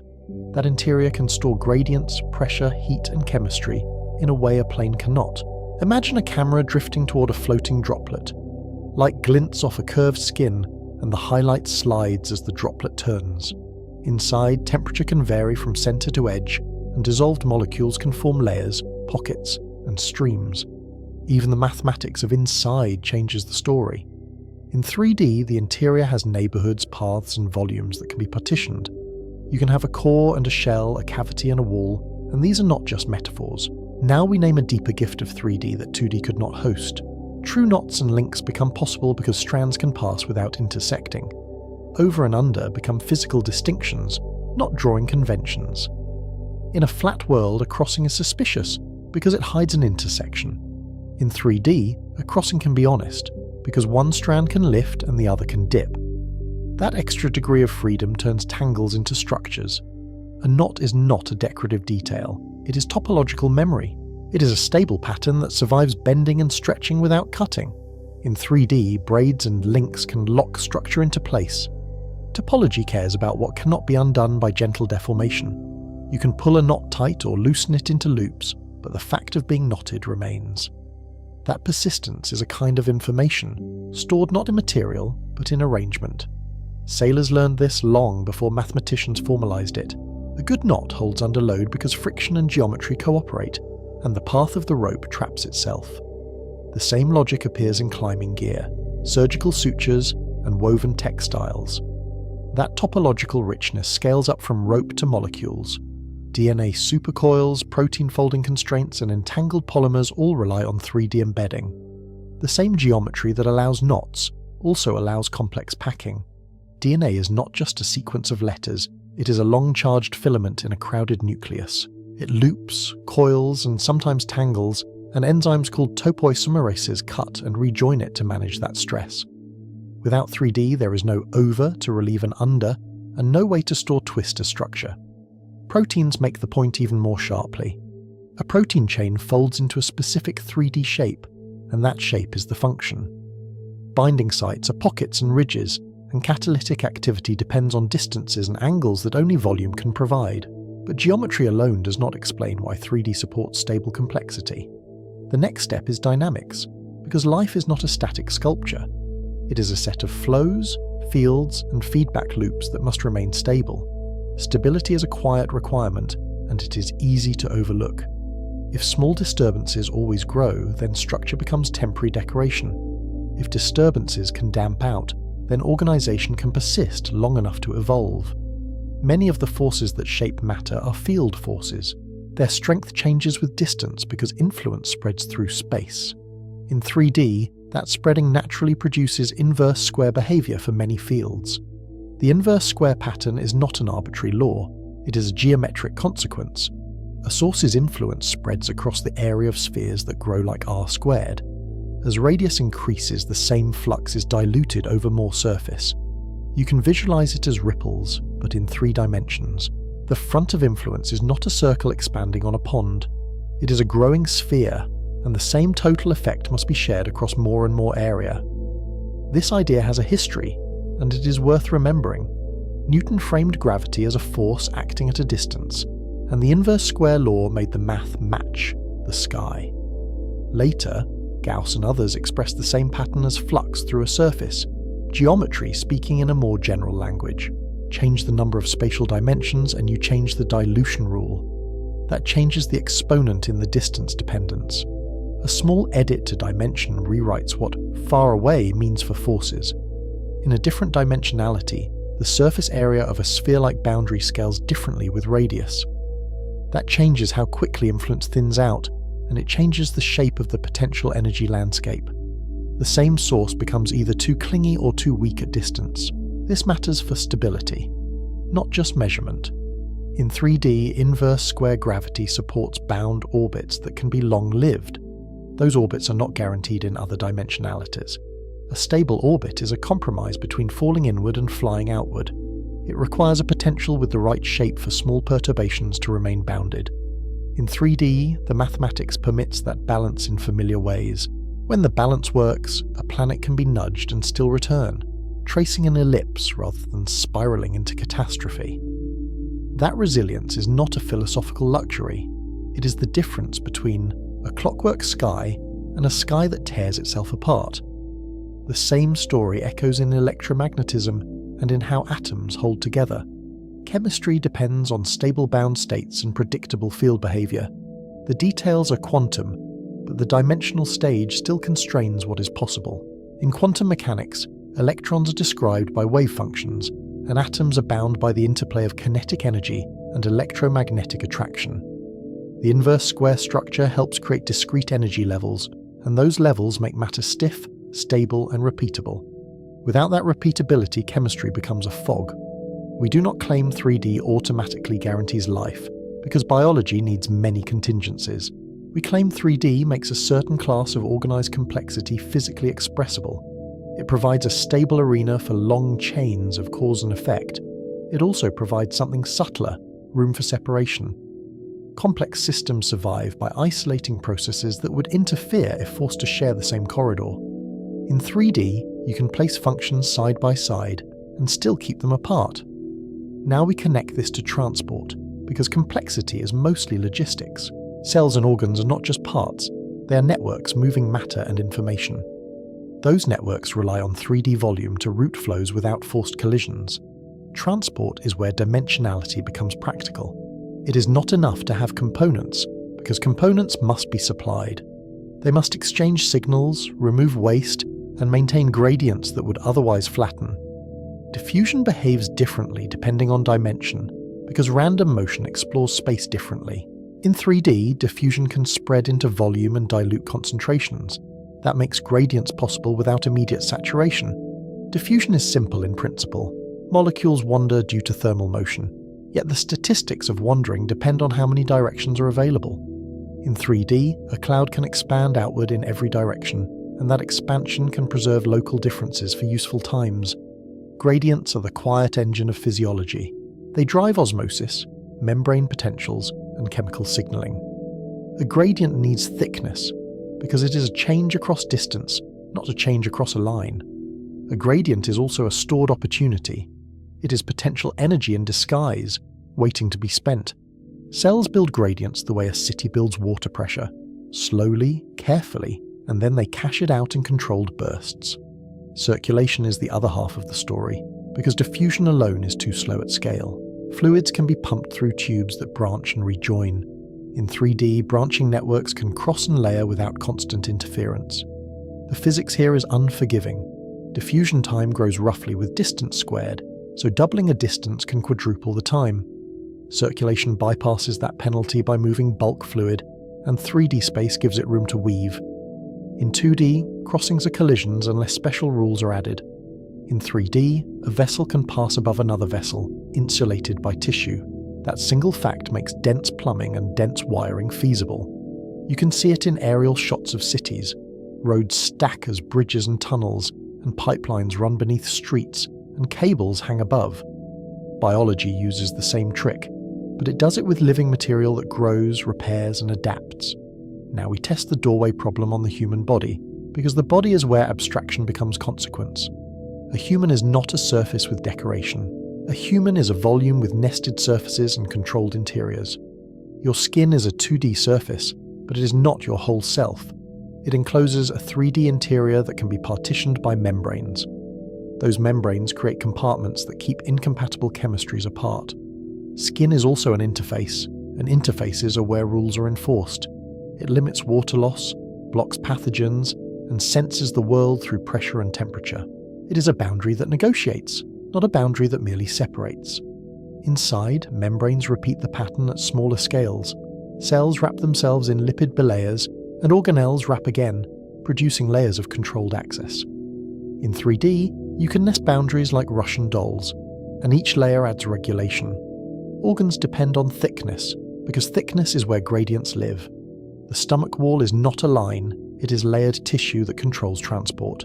The intestine is not just a path, it is a folded volume with exchange surfaces. Those folds are not decorative, they're engineering, because surface area must be packed into a finite body. Villi and microvilli turn a tube into a landscape, and that landscape is where molecules are selected, absorbed, or rejected. The lungs show the 3D bargain with unusual clarity. They pack enormous surface area into a finite volume through branching airways and alveoli. Gas exchange depends on thin barriers, but thin is still thickness. Picture the bronchial tree branching like winter twigs, then branching again until the branches end in clusters of tiny sacs. Each alveolus is a pocket of air pressed against blood, separated by a membrane only micrometers thick. That thinness is a controlled compromise, strong enough to hold, thin enough to exchange. Blood vessels are a 3D routing solution to a 3D distribution problem. They deliver oxygen, nutrients, and hormones to many regions in parallel. The network works because paths can separate, cross, and reconnect without merging into one channel. The branching follows rules, and those rules have been studied for generations. Vessel diameters and branching angles tend to minimize energy cost while maintaining flow, a principle often associated with Murray's law. What looks organic and improvised is also constrained and optimized. The heart is not just a pump, it is a stabilizer of flow. It maintains pressure gradients that move fluids through resistive networks. That network is a volumetric object embedded in a volumetric body. Each beat is a wave of pressure, and valves turn that wave into one-way motion. Elastic arteries smooth the pulse into steadier flow, and capillaries slow it down for exchange. In 3D, the system can be distributed, redundant, and still coordinated. Neurons make the same point in a different language. The brain is wiring, but it is also geometry. Axons must travel long distances, avoid crosstalk and maintain timing, and 3D space allows routing density without total intersection. A single neuron can extend an axon from the spinal cord to the foot, and the signal still arrives with usable timing. Bundles of fibers form tracts, tracks curve around ventricles and nuclei, and layers of cortex fold to fit. The brain is a city of cables, and 3D makes the city possible. Even bones are a 3D solution, not a 2D outline. They are load-bearing volumes that resist bending and torsion. Strength depends on cross-sectional area and moment of inertia, which are volumetric properties.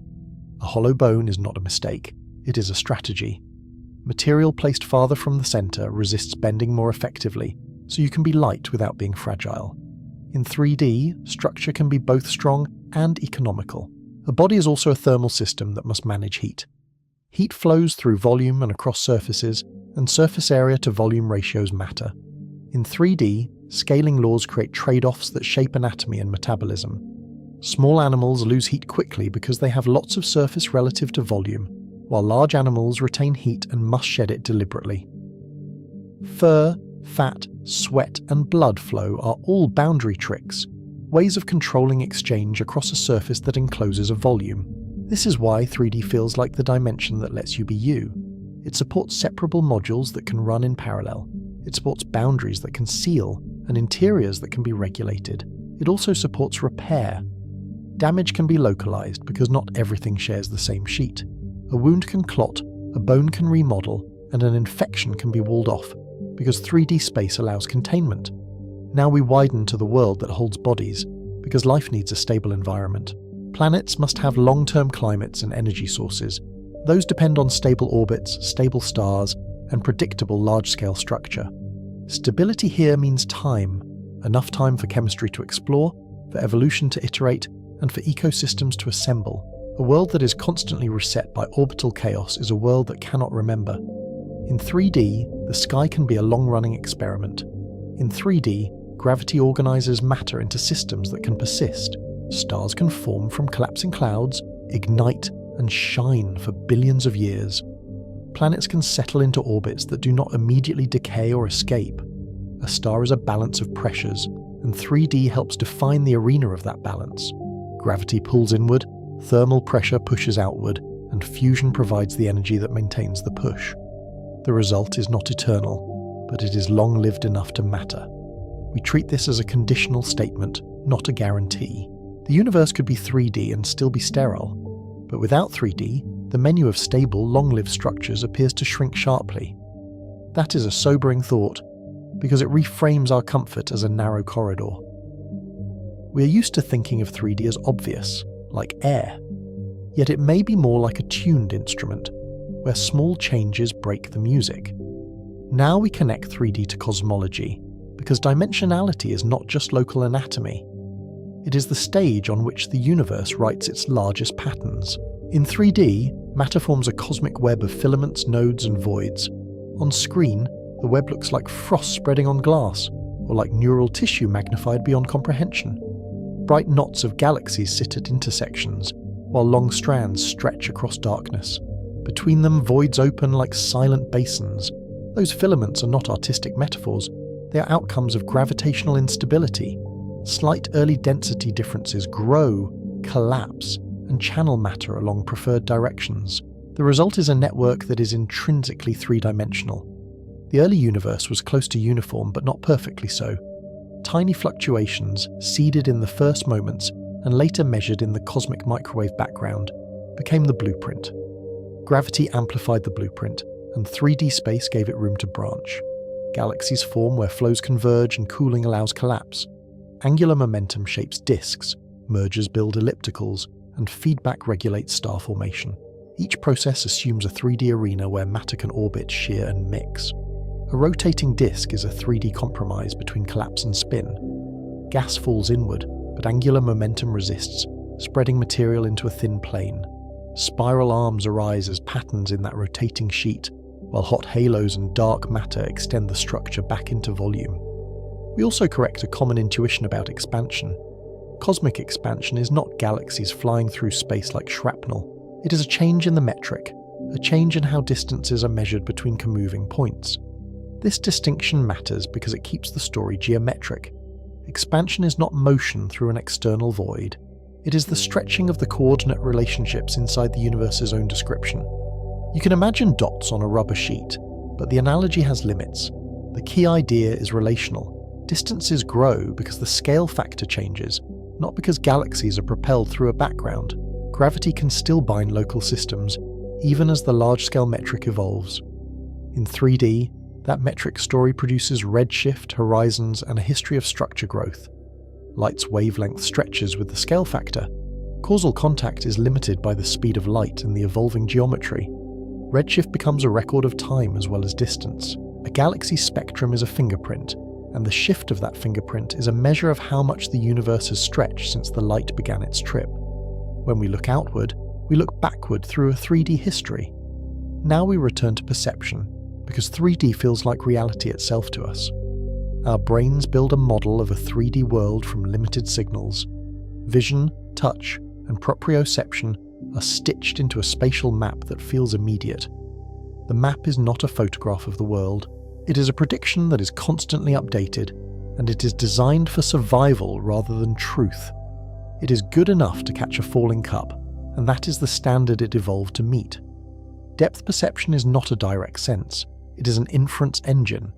The brain uses binocular disparity, motion parallax, shading cues, and learned priors. The result is a stable 3D hallucination that usually matches the world. When you move your head, nearby objects slide faster across your retina than distant ones, and your brain converts that into depth. When two eyes see slightly different images, the difference becomes distance. Even shadows and texture gradients become clues, and the brain fuses them into a single scene. That success becomes a trap when we talk about dimensions. We confuse the brain's model with the universe's ontology. We treat what is easy to picture as what is fundamentally real. We also forget how much training is involved. Infants learn to coordinate reach with depth, and adults can be fooled by simple illusions that hack the brain's assumptions. The feeling of obvious space is an achievement of neural computation. Even within 3D, our intuition fails when physics leaves human scales. Relativity says simultaneity depends on motion, and gravity is curvature, not a force in the Newtonian sense. Quantum theory says particles are excitations of fields, not tiny balls. Relativity asks us to abandon a universal present, even though our minds crave one. Quantum theory asks us to accept probabilities as fundamental, even though we want definite trajectories. These are not failures of intelligence, they are reminders that intuition is tuned to a narrow band. So 3D is not the end of mystery, it is the first stable platform for it. We can build rulers, maps, and machines in 3D. But the deeper rules still resist being pictured even before we add more dimensions. That is the strange comfort of this chapter. The world is stable enough to let us measure it, yet strange enough to keep resisting our metaphors. We stand on a floor that holds, and we look into a ceiling that does not. Now we build the chapter's tension, because comfort can hide contingency. If 3D is the only spatial dimensionality that reliably supports complex, stable, embodied observers, then 3D is a narrow ledge. Below it, bodies cannot separate their processes. Above it, familiar constraints may dissolve. We have been treating higher dimensions as added freedom. But freedom can erase coherence, because boundaries become easier to bypass. If a 4D being can step around a 3D enclosure the way we step over a 2D wall, then many protections become suggestions. Think about what an enclosure means in your life. Your skull protects your brain, your ribcage protects your lungs, and your skin protects everything. If outside can reach inside without crossing a surface, then the meaning of protection changes. That raises a personal question inside the central question. If you stepped beyond 3D, do you become more real by gaining degrees of freedom? Or do you become less coherent because the structures that define you can be undone? We can state it as a test of identity. Are you the matter you're made of, or the arrangement that matter holds? If arrangement is the answer, then a dimension that makes rearrangement trivial is not a gift, it is a threat. The hook returns here in a stricter form.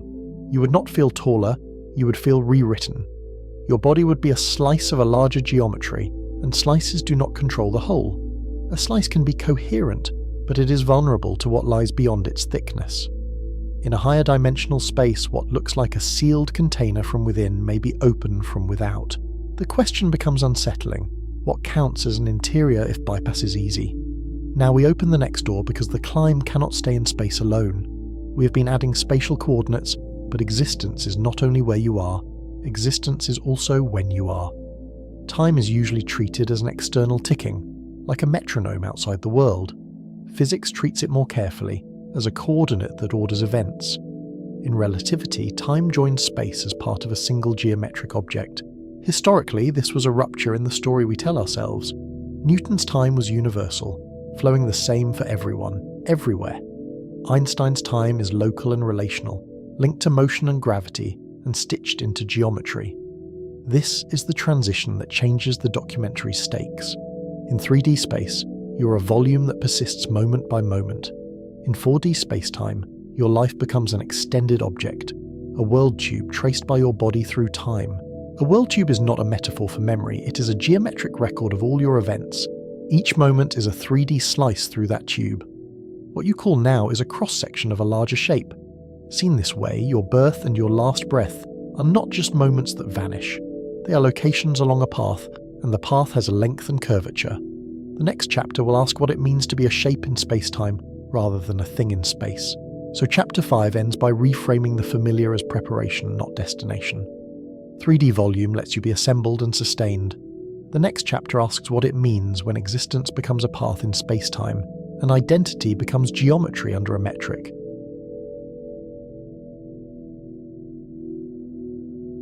We have treated dimensions as added directions in space, then watched biology and physics rewrite themselves. Now the next dimension is not another direction you can point to.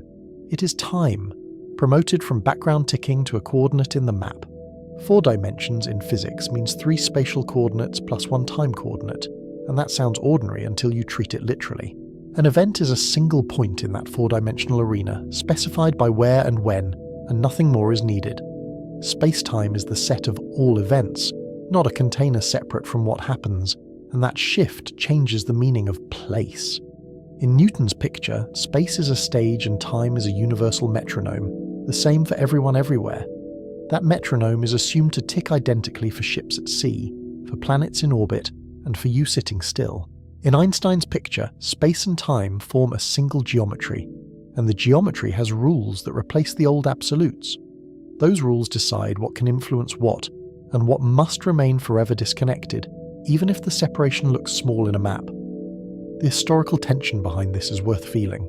In the late 19th century, Maxwell's equations predicted a fixed speed of light, and experiments like Michelson. Morley failed to find Earth's motion through an ether.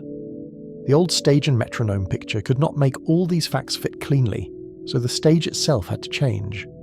Relativity was not invented to be strange, it was invented to be consistent. We name the standard model of this union. Minkowski spacetime is flat spacetime, the relativistic replacement for Euclidean space plus absolute time, and it is the simplest arena that keeps light speed invariant.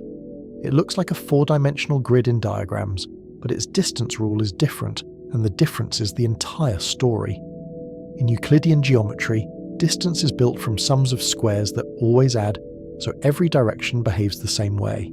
In Minkowski geometry, the spacetime interval mixes space and time with a minus sign, and that sign is not a detail of notation. That sign is the reason causality exists, because it sorts separations into types that no coordinate trick can erase. Physicists encode that difference as a metric signature, which is a compact way of saying how the geometry measures length. One common choice is minus plus plus plus, meaning time contributes with opposite sign to space, and the interval can be positive, negative, or 0.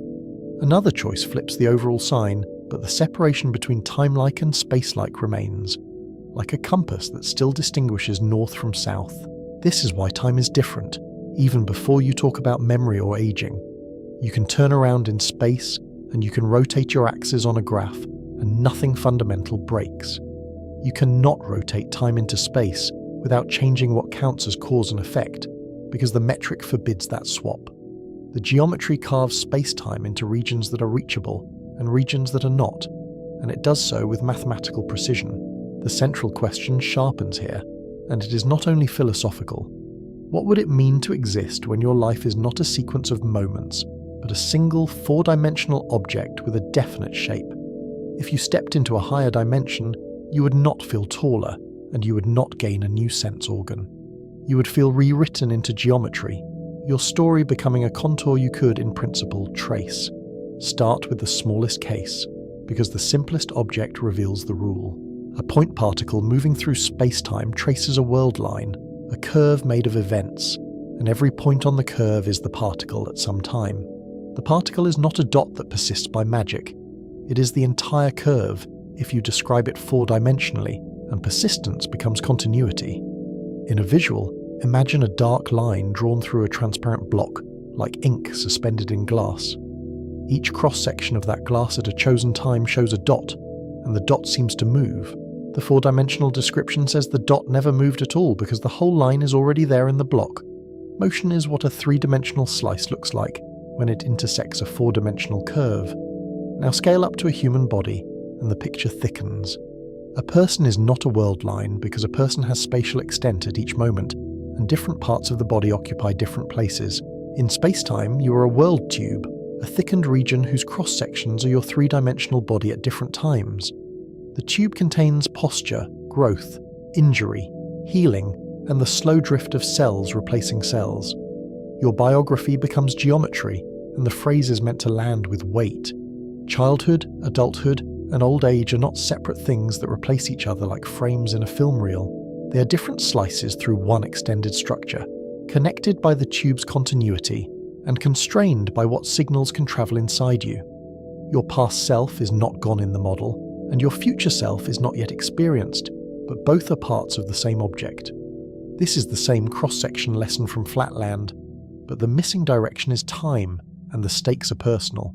In 2D, a sphere passing through a plane looks like a circle that appears and vanishes, growing then shrinking as the cut moves. In 4D, your life passing through the present looks like a person who appears and vanishes, changing as the slice advances. The slice feels like reality, yet it is only one way of sampling the object. Relativity begins with a demand for invariance, because science needs shared statements. Different observers can disagree about distances in space and durations in time, and those disagreements are not errors. They must agree on something deeper, or physics becomes a private language spoken differently by every moving frame. The invariant is the bridge between perspectives. That deeper quantity is the space-time interval. Between two events, every inertial observer computes the same interval, even if they split it differently into space and time, and that shared result is what makes prediction possible. The interval is the geometry that survives a change of viewpoint, the way a melody survives being played in a new key. We keep the formula intuitive rather than symbolic, but the logic is exact. If two events are separated mostly by time, the interval is time-like, and a causal influence can connect them without exceeding light speed. If they are separated mostly by space, the interval is space-like and no signal can bridge them, no matter how powerful your engine. The geometry does not negotiate. Light sits on the boundary and the boundary is sharp. For light-like separation, the interval is zero, and the path is the fastest possible connection allowed by the structure.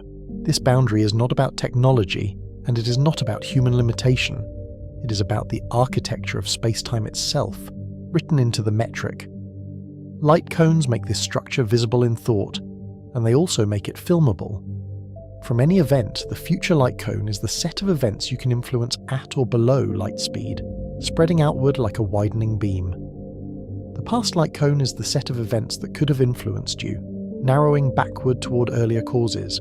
The cones are not objects in space, they are boundaries of possibility. Everything outside those cones is elsewhere in a strict sense, and the strictness matters. Those events are space-like separated, meaning there is no frame-independent order between them, and before and after become negotiable labels. You can call them earlier or later only by choosing a particular state of motion, which is why the universe refuses a single global now. This is where simultaneity breaks, and it breaks quietly. In everyday life, we assume a shared now that slices the universe into present and not present, and we rarely question it. In relativity, different observers carry different slices, and no slice is privileged by the laws, even if one feels natural to you. The present becomes a perspective, not a cosmic feature. The relativity of simultaneity is not a trick of clocks, and it is not a conspiracy of measurement. It is a geometric fact about how different observers tilt their time axis through spacetime, like rotating the grid on a map. Two observers moving relative to each other disagree about which distant events share the same time coordinate, and both are correct within their frames. Time dilation and length contraction follow from the same geometry, and they arrive as a package deal. They are not illusions and not mechanical failures, and they do not require anything to happen to the clock internally. They are the cost of keeping the space-time interval invariant while changing how you decompose it into space and time. The universe preserves the interval, and everything else adjusts. Time dilation says moving clocks accumulate less proper time between the same pair of events, and the phrase proper time is the key. Proper time is the time measured along a world line, the time your body actually experiences, counted by physical processes inside you. It is the length of your path through space-time, measured with the Minkowski metric, and it is not a matter of opinion. Length contraction says moving objects have shorter spatial length along the direction of motion, and the effect is geometric rather than violent. This is not because the object is crushed by force, and it is not because atoms squeeze together. It is because different observers choose different three-dimensional slices through the same four-dimensional world tube, and those slices cut the tube at different angles. The twin paradox becomes a clean statement in this language, because it stops sounding like a riddle. The travelling twin takes a different path through spacetime than the stay-at-home twin, and the paths are not equivalent even if each twin sees the other moving. Different paths between the same endpoints can have different proper times, because spacetime is not Euclidean. The distance through time depends on the route. Acceleration matters only because it changes the path, and that is the entire resolution. The paradox dissolves when you stop asking which clock is really slow, as if slowness were a moral failing. The question becomes which world line has greater proper time length, and the geometry answers without drama. In a diagram, the longer proper time is simply the straighter route. Now we return to the body, because the documentary is not only about equations. In the 4D framing, you are a fixed space-time object, and fixed here means describable as a whole, not frozen in experience. Your sense of becoming is the experience of moving along your own proper time, one cross-section after another. The flow you feel is the sampling process, not necessarily the universe updating. What happens to your body in this view if we speak carefully? Nothing jumps or vanishes in 4 dimensions because the object is defined as a set of events. Birth is the tube's beginning boundary, where the world tube first exists, and death is the tube's ending boundary, where it stops. In between is not a sequence of replacements, but a connected region with internal causal structure. From inside the tube, death feels like a sudden loss of future, and that feeling is not dismissed. From the outside description, it is simply where the world tube stops, like the end of a road on a map. The 4-dimensional object does not contain events beyond that boundary, and there is no further slice to take. The model is blunt, and the bluntness is part of its power. This is unsettling because it reframes the present, and it does so without asking permission. The present is not a moving spotlight in the equations, sweeping forward as the universe renders reality. It is a 3-dimensional slice chosen by an observer's state of motion, and different observers carry different slices. Even your definition of right now has geometry hiding inside it. The block universe view takes this literally, and it is easy to see why it seduces physicists. Past and future are both parts of the 4-dimensional manifold, like different places are parts of a map, and the map does not privilege your location. Change is not the universe updating itself, as if time were a refresh rate. Change is your path intersecting different slices, producing the sensation of unfolding. We do not present this as settled metaphysics, because the mathematics allows multiple readings. It is a reading of the mathematics that many physicists find natural, and many philosophers find disturbing, and the disagreement is honest. It is also a reminder that intuition is not an authority, because intuition evolved for slow speeds and short distances. The universe is under no obligation to match the brain's default settings. The narrative tension rises here, and it rises for a reason. If the future exists as geometry, where does choice live, and what becomes of responsibility? If your world tube is already a complete shape, what is the status of deliberation, regret, and intention, which feel like they reach forward? Are they real causes, or just labels on a fixed sculpture? One response is to treat choice as internal structure, not as a magical exception. Your decisions are events inside the tube, with causes in your past light cone and effects in your future light cone, and the causal links are still there. The fact that the tube can be described as a whole does not erase the causal machinery inside it, any more than a completed novel erases the logic of its plot.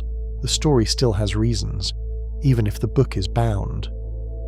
Another response is to treat choice as a limitation of perspective, and the limitation is physical. You cannot access your future slice, even if it exists in the model, because information cannot travel backward through your light cone. Your ignorance is not a defect, it is part of what it means to be embedded in space-time, with finite speed signals and finite memory. The future may be there mathematically, yet it is not available to you as data. Either way, the question does not go away, and the discomfort is instructive.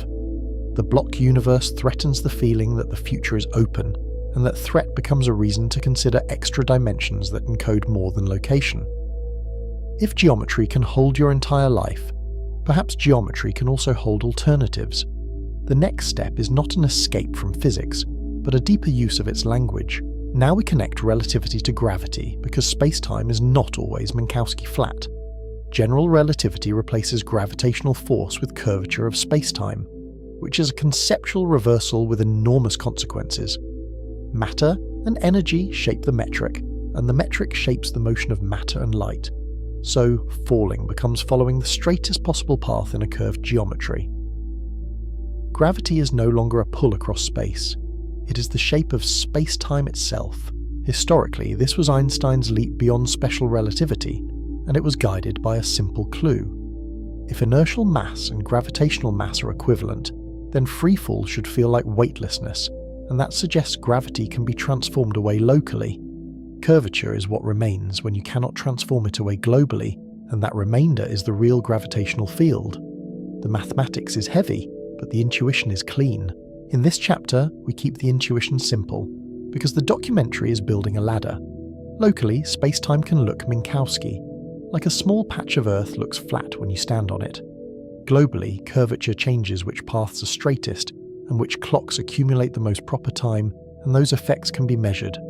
Gravity becomes a competition between paths, not a tug-of-war between objects.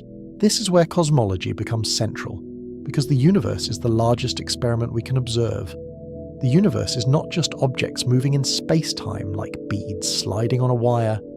The large-scale space-time itself evolves, and that evolution sets the stage for what can be seen and what can be reached. Even your night sky is a diagram of geometry. The standard cosmological model uses a particular family of metrics, chosen because they match what we observe on the larger scales. The Friedman, Robertson-Walker description treats the universe as homogeneous and isotropic on large scales, meaning no special place and no special direction. It encodes expansion as a changing scale factor that multiplies spatial distances, so the ruler of space changes with time. The model is simple, but it is not simplistic.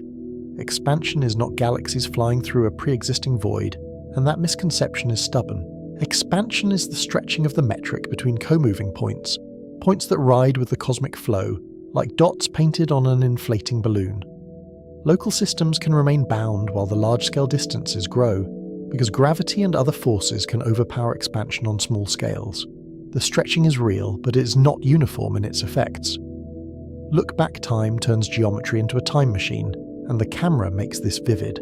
Light has a finite speed, so seeing far away means seeing long ago, and the deeper you look, the younger the universe appears. Every deep image is a slice through the universe's past, not a snapshot of a single cosmic now. The sky is layered history, arranged by distance. Redshift is the record of expansion written into light, and it is measurable with precision.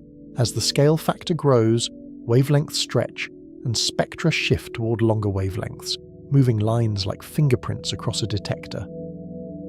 The amount of shift tells you how much the universe expanded during the light's journey, and it also hints at the universe's changing expansion rate. The light arrives carrying a story of the metric it crossed. This makes the observable universe a time-limited bubble, and the bubble is defined by causality. You do not see everything that exists, even in principle, because the universe has a finite age and a dynamic expansion history. You see only what lies within your past light cone, bounded by the time since the hot Big Bang phase began.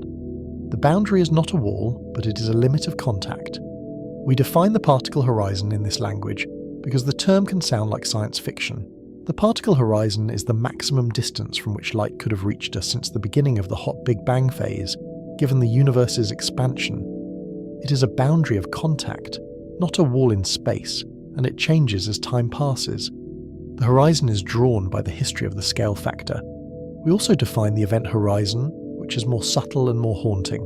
In an accelerating universe, there are regions whose light will never reach us, even given infinite future time, because space expands too fast between us.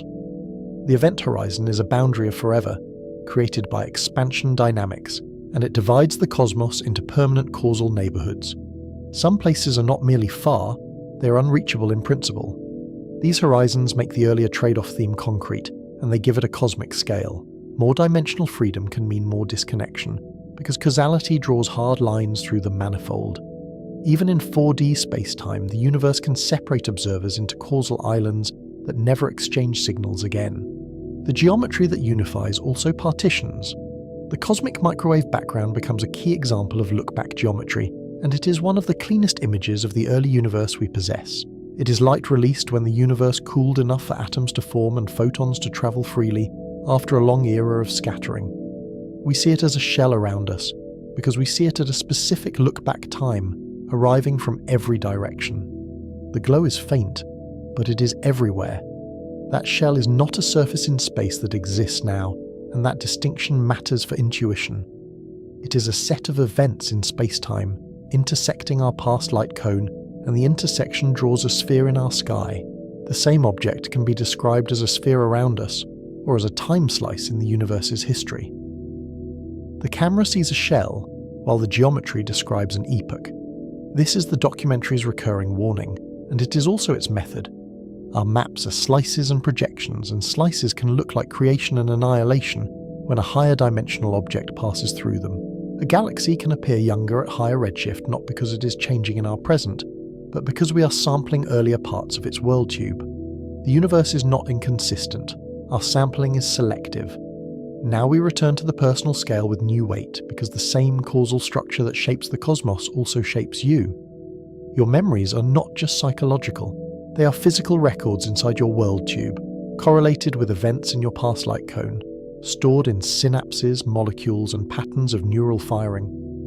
Remembering is a causal process, not a mystical retrieval. Causality becomes the skeleton of identity, and the metaphor is literal enough to guide us. You're not merely a stack of snapshots like photographs shuffled in a box.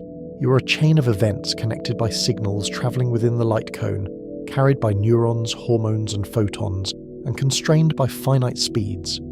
The continuity you feel is built from communication between parts of you. Proper time becomes the clock that matters to you, and it is not only a physicist's abstraction. It is what your cells count as they repair damage, copy DNA, and accumulate entropy, one chemical step at a time. Your aging is the accumulation of proper time along your particular path, not a universal time poured into you from outside. Biology is embedded in geometry. This also reframes the earlier question about what a dimension does to a body, and it makes the answer visual. In 3D, your body is a volume with nested boundaries, and we can point to surfaces like skin. In 4D, those boundaries become world volumes, extended surfaces in space-time, and they carry history as shape. The body is no longer only a form, it is a trajectory with thickness. Your skin is not just a surface, and the line is meant to be unsettling in a precise way. It is a history of surfaces, a moving boundary that sweeps out a three-dimensional hypersurface in space-time, like a membrane dragged through time. Every scar is a feature on that hypersurface, anchored to specific events, and every wrinkle is a record of repeated motion. The body writes its own geometry. Even simple actions become geometric, and the geometry is richer than it first appears. A handshake is not a momentary contact that appears and disappears. It is an intersection of two world tubes over a short region of space-time, with a causal story that can be traced through muscle signals and pressure waves. In a 4D view, relationships are literally overlaps. This language can feel cold, because it replaces familiar verbs with shapes, yet it clarifies what physics can and cannot say, and clarity is its own kind of comfort. Physics describes relations between events, and constraints on those relations, and it does so with astonishing success. It does not automatically provide a privileged now or a built-in meaning of becoming, even if our minds demand one. So we hold two truths at once, and the documentary asks you to keep them both in view. The block universe picture is a powerful way to read the equations, and it unifies many effects with a single geometric principle. The lived experience of time is a powerful fact about embedded observers who cannot step outside their world tube. The tension between them is not failure, it is the frontier. The central question returns with a sharper edge, because we have earned it. If higher dimensions are deeper descriptions, then 4D is the first place where identity becomes a shape, not just a location.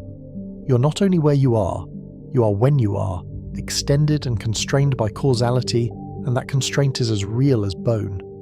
Now we set up the next door without claiming more than we can justify, because speculation must stay tethered. If the future looks fixed in a 4D block, one escape is not to deny geometry, or to pretend relativity is optional. One escape is to add degrees of freedom that represent alternatives, not just locations, so the model can speak about branching without breaking causality. The question is whether the mathematics can hold possibility. This is where a fifth dimension enters the story carefully, and we keep the introduction disciplined. It can be introduced as an additional spatial coordinate, like the Kaluza, Klein intuition, where extra dimensions can be compact and hidden from everyday detection. Historically, that idea was an attempt to unify forces by geometry, and it treated new dimensions as real but curled up. The concept is old, even if the implications feel new. It can also be introduced as an abstract axis that labels states, configurations, or possibilities, which is a different kind of dimension. In that reading, the extra coordinate does not point to a new direction you could travel with a rocket. It points to a new way of indexing reality, like adding a page number to a map so multiple maps can coexist. The dimension becomes a catalogue of alternatives. Either way, 5D offers a new kind of room, and the metaphor is deliberate. It can represent not only where and when you are, but which version of events is realised, or which configuration is selected. That is the opening toward branching, and toward a future that is not a single line. The price is complexity, but the reward may be an honest place for openness. Transition. Now we step beyond spacetime as a single fixed stage, and ask whether an extra dimension can encode choice, fields, or entire alternative histories. Transition. Chapter 5 gave you volume as the condition for being a body. Chapter 6 turns your life into geometry. Chapter 7 will test whether geometry can hold possibility itself.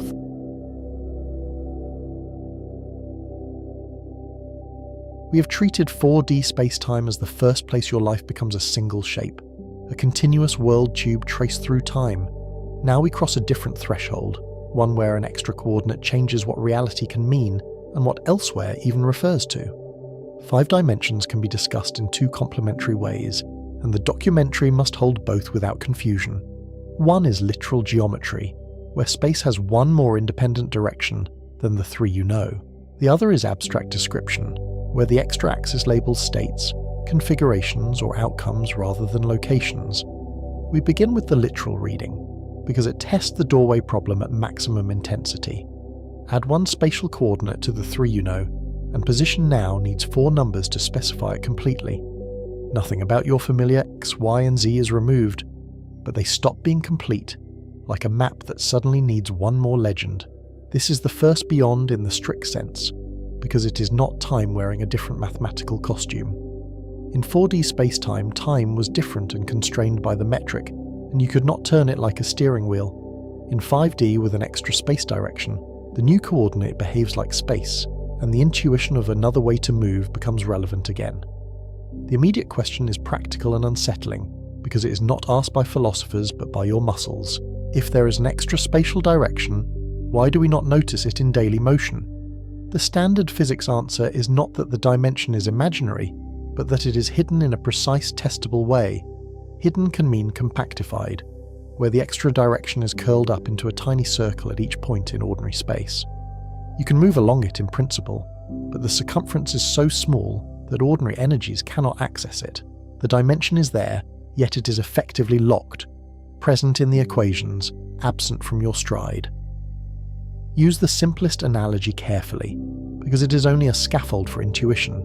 A long hose looks one-dimensional from far away, a line drawn across a lawn, but close up it has a circular direction around its surface, and that circular direction is real geometry, not a metaphor. If your steps are too large to resolve the circle, you experience only the long axis. A tiny ant, however, can walk around the hose and discover a direction you could miss entirely. The difference is not belief, but scale, what your motion can probe.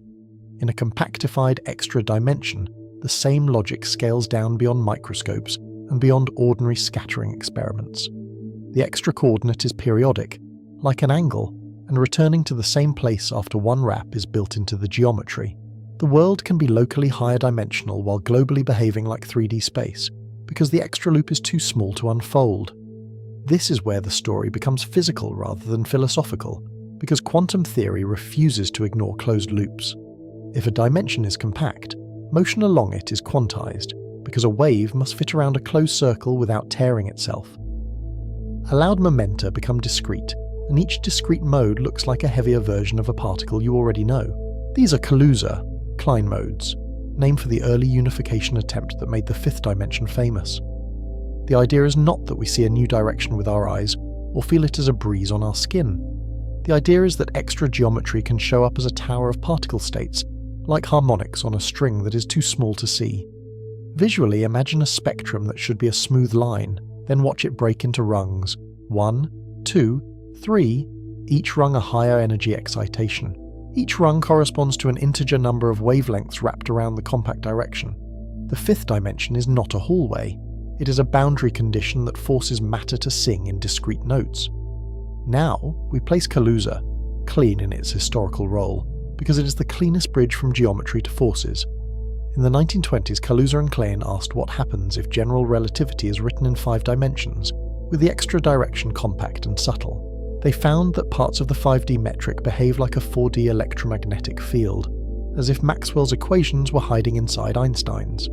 This is unification by geometry in its most direct form, and it arrived during a period when physics was hungry for synthesis. Gravity is already geometry in 4D general relativity, because curvature replaces force as the language of attraction.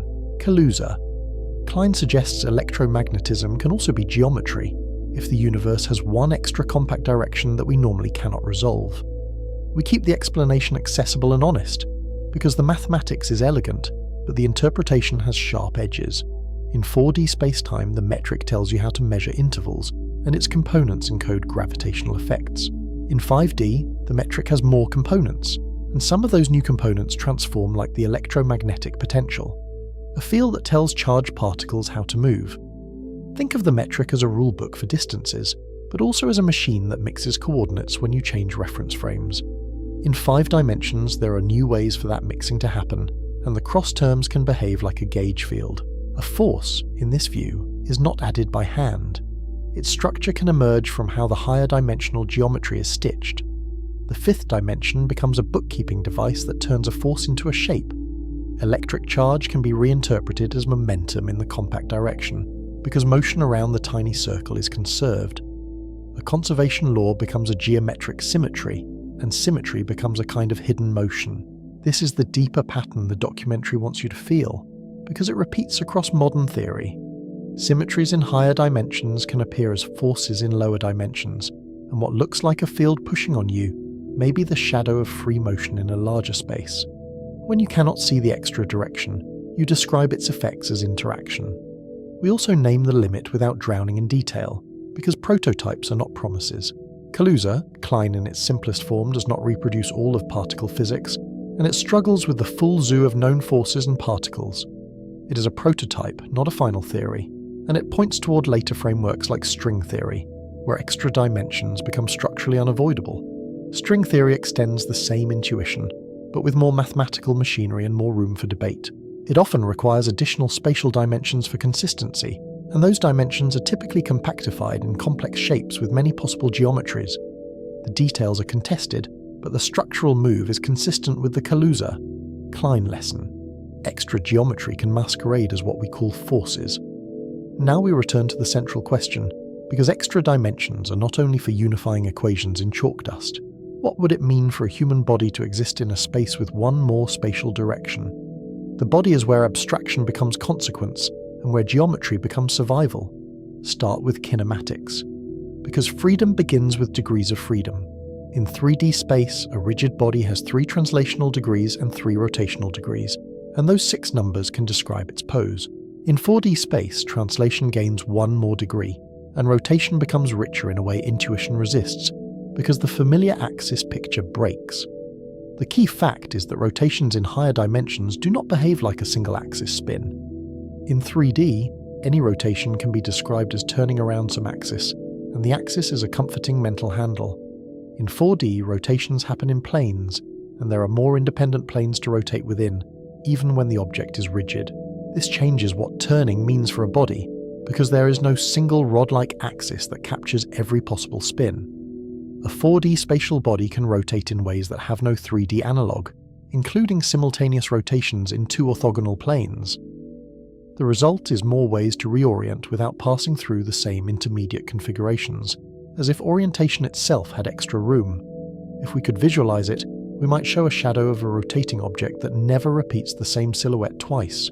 The motion would look smooth, yet the pattern of cross-sections would seem to violate common sense. What you call the same turn in 3D becomes a family of distinct turns in 4D space. This matters for constraints, because many constraints are topological rather than energetic. In 3D, knots exist and can store information, because strands can tangle in ways that cannot be undone without cutting. In 4D space, many knots can be untied by moving through the extra direction, because the strand can slip around itself without intersection. We state the consequence cleanly, because it is one of the most famous lessons of higher dimensional topology.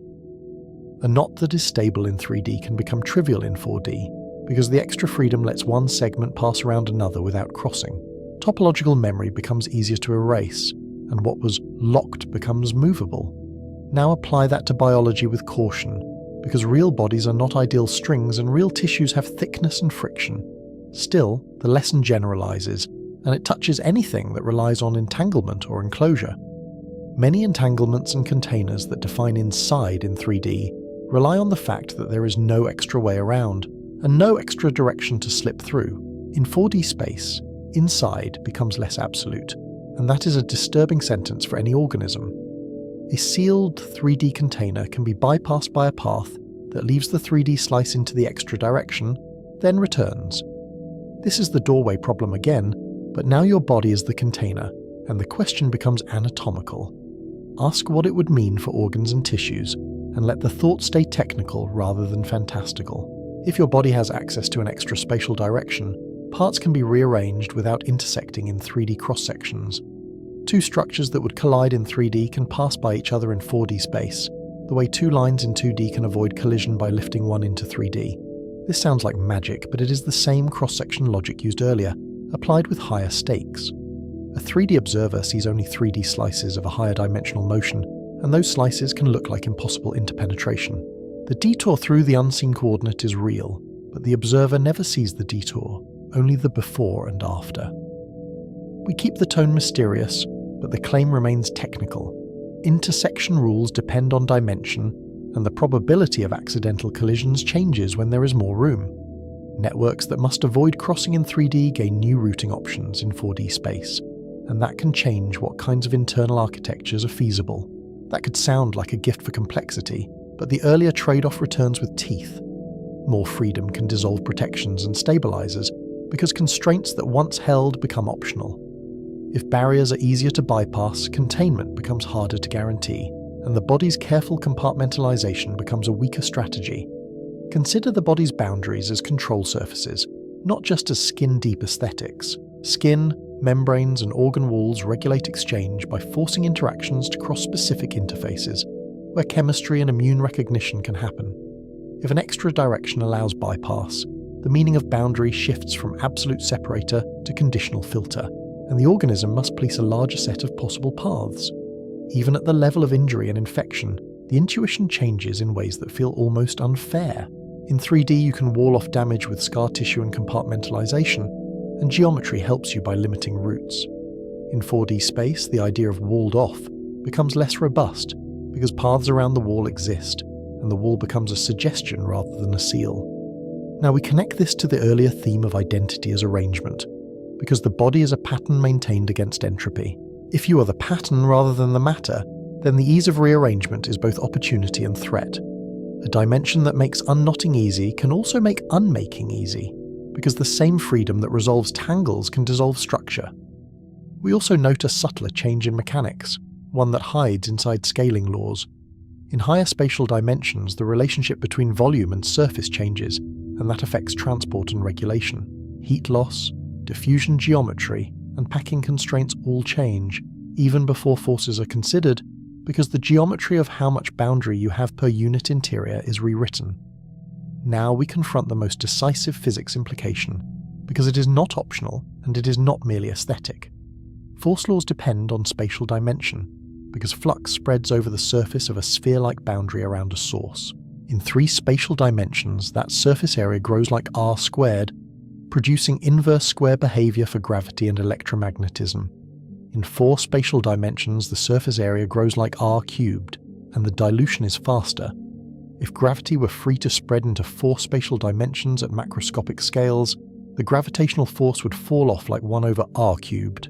The potential changes shape, and stable structures are threatened, because the balance that makes orbits and bound motion common is tuned to the inverse square world. This is why extra-large spatial dimensions are strongly constrained, and why the question is not only theoretical. Planetary orbits and many bound systems depend on the specific form of the potential in 3 spatial dimensions, and they depend on it over billions of years, change the exponent, and the balance between attraction and motion changes qualitatively, so that familiar long-lived orbits become rare or impossible. We keep the statement careful, because the full stability analysis is technical and involves how energy landscapes behave with dimension. The point is that dimensionality is not a cosmetic choice, like swapping a backdrop.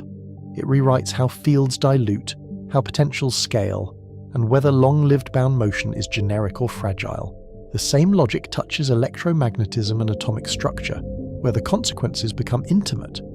Quantum-bound states depend on the form of the Coulomb potential, and that form depends on dimension through the same flux argument. A universe with large extra-spatial dimensions would not merely look different, it could fail to support familiar chemistry, and without stable chemistry, the word life changes meaning. So the literal extra-dimension story arrives at a sharp tension that is almost narrative in its clarity. Extra-spatial room offers new degrees of freedom and new geometric unifications, and it tempts the imagination with new motions. Yet if that room is large, it threatens the stability of the world that made observers possible, and it forces a compromise. Compactification becomes more than a technical trick, because it becomes a protective mechanism. It keeps the extra coordinate real while preserving 3D-like physics at accessible scales, and it explains why we do not casually drift into the new direction. The 5th dimension can exist while remaining hidden, because its size controls its consequences, too small to notice, large enough to matter in principle. Now we widen to cosmology, because hidden dimensions are not only microscopic and not only about particle spectra. Some models place our observable universe on a lower dimensional surface embedded in a higher dimensional bulk. This is the brain world idea, and it reframes what where we live means, because location becomes an embedding rather than a container. In brain world pictures, ordinary matter and forces can be confined to a 3D brain, while gravity can propagate in the higher dimensional bulk. This is not a metaphor about spiritual planes or parallel realms with vague rules. It is a concrete way to modify gravity without rewriting all of particle physics, because it changes where fields are allowed to go. The key intuition is leakage, and it is easiest to picture as a spotlight spreading into a larger room. If gravity can spread into extra dimensions, it can appear weaker on the brain, because its flux is diluted into more directions than we can access.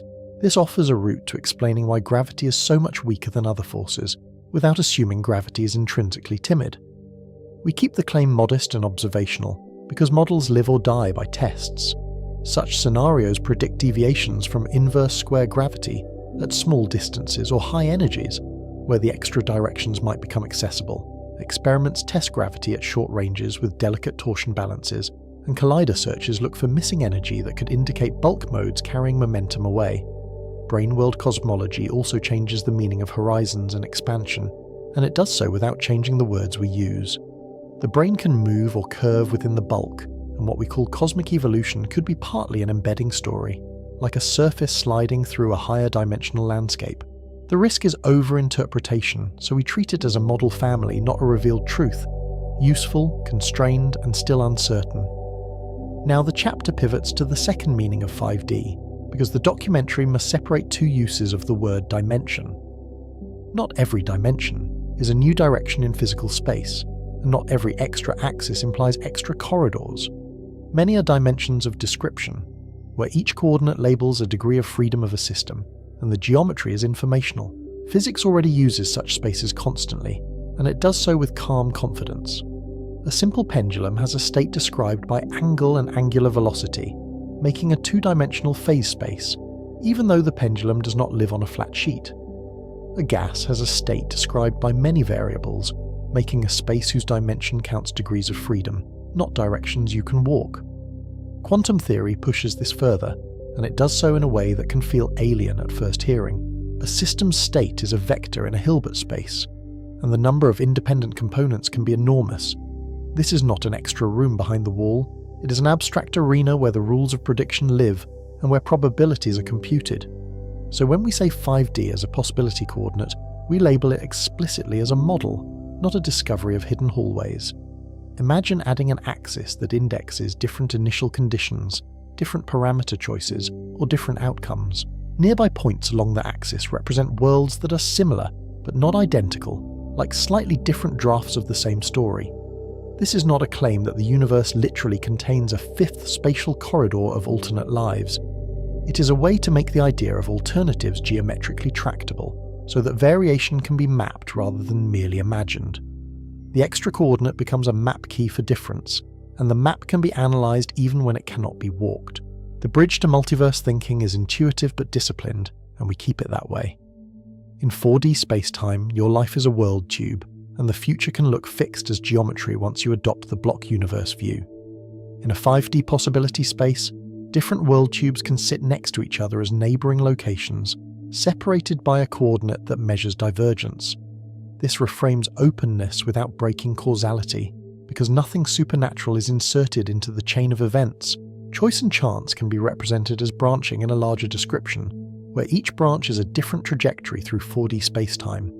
The fifth coordinate does not cause the branching, but it can label it, and labeling is sometimes the first step toward understanding.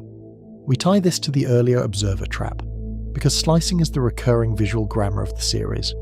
A 3D slice through a 4D object turns continuity into motion, and the observer mistakes a cross-section for a whole. A 4D slice through a 5D possibility space could turn a family of alternatives into a single experienced history, and the observer mistakes one thread for the tapestry. From inside one history, the others are not observed, and that is the point of the model. The model explains why you feel one outcome as real, even if the mathematics tracks many, because experience is a path, not a cloud. The slice you inhabit is not the whole structure, and that is both humbling and clarifying. We also connect to statistical physics and path integrals as familiar examples of many possibilities used without metaphysical commitment. In path integrals, you sum over paths to compute amplitudes, and the paths are not all realised as classical trajectories. The mathematics uses a space of possibilities to predict one set of observations, and it does so with extraordinary accuracy. So the documentary draws a boundary, and it draws it in bright ink. A possibility dimension can be a computational device, a state space coordinate, or a literal extra dimension depending on the theory. The same word hides different ontologies, and we refuse to let it blur because confusion here is not poetic. It is misleading. Now we return to the human question with this second meaning in view, and the mood shifts from anatomy to identity. What would it mean for you to exist in a space where alternate outcomes are neighbours? It would mean your identity is not only a 4D shape, but a pattern across a family of shapes, related by small changes and sudden divergences.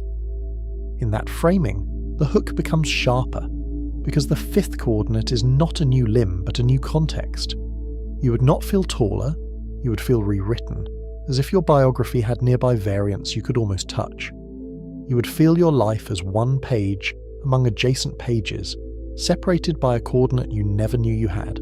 The philosophical stakes rise because the geometry changes what counts as the same you, and it does so without asking permission. If two outcomes differ only slightly, are they 2 points near each other in possibility space?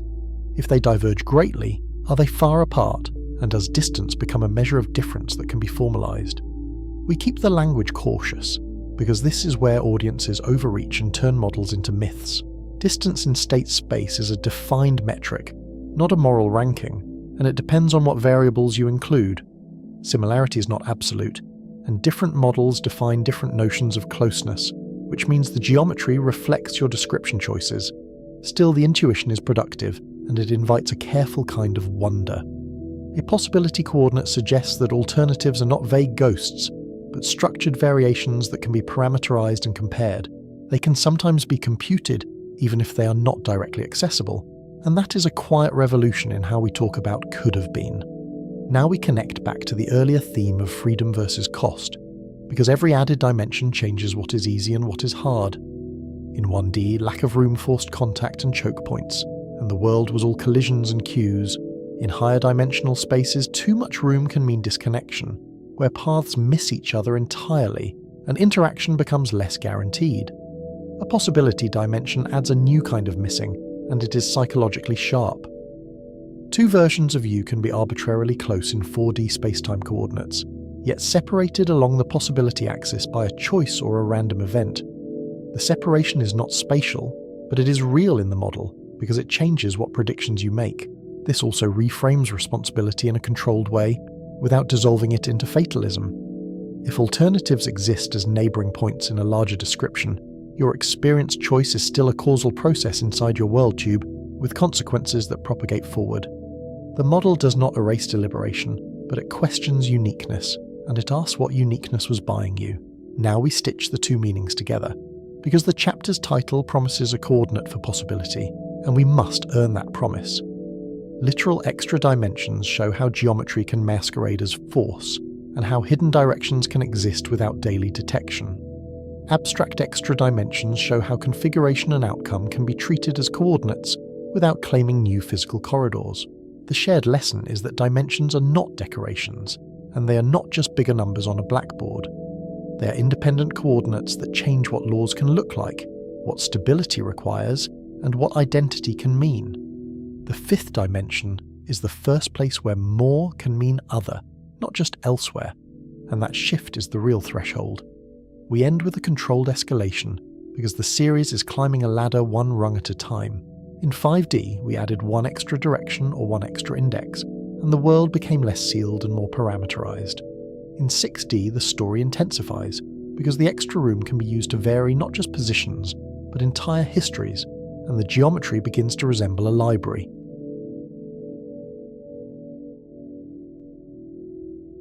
Chapter 8 begins with a warning about language, because beyond 4D, the word dimension fractures into competing frameworks. The documentary can only stay honest if it keeps those frameworks separated, cleanly, explicitly, and without rhetorical shortcuts. One framework is literal extra space, the kind that would extend geometry itself beyond length, width, height, and time. This is the territory of string theory's compact dimensions and brain world models, where additional directions may be curled small or hidden in a higher dimensional bulk. In those proposals, geometry is not just a backdrop, it is dynamical, shaped by energy, stabilized by fields and constrained by consistency conditions. Another framework is a dimension of description, a coordinate used to label an ensemble of possibilities rather than a hallway in the universe. In this second sense, dimensions are bookkeeping tools that index alternatives, different histories, different parameters, different outcomes, so the model can compare them systematically. It is the same conceptual move used in statistics and dynamical systems, where you add axes to track what varies. Both frameworks can look deceptively similar on a blackboard, and that is part of the danger. Both use coordinates, metrics, and symmetry, and both can be mathematically disciplined in the same sober language of tensors and transformations. A chalkboard full of indices does not tell you whether the axes are physical directions or abstract labels. Only one framework claims new physical directions you could in principle travel, even if no technology could ever reach them. The other claims something subtler, that a space of possibilities can have geometry, even when it is not a place. That distinction sounds philosophical, until you notice how quickly it changes what counts as evidence. So we set a rule for this chapter, and we say it out loud.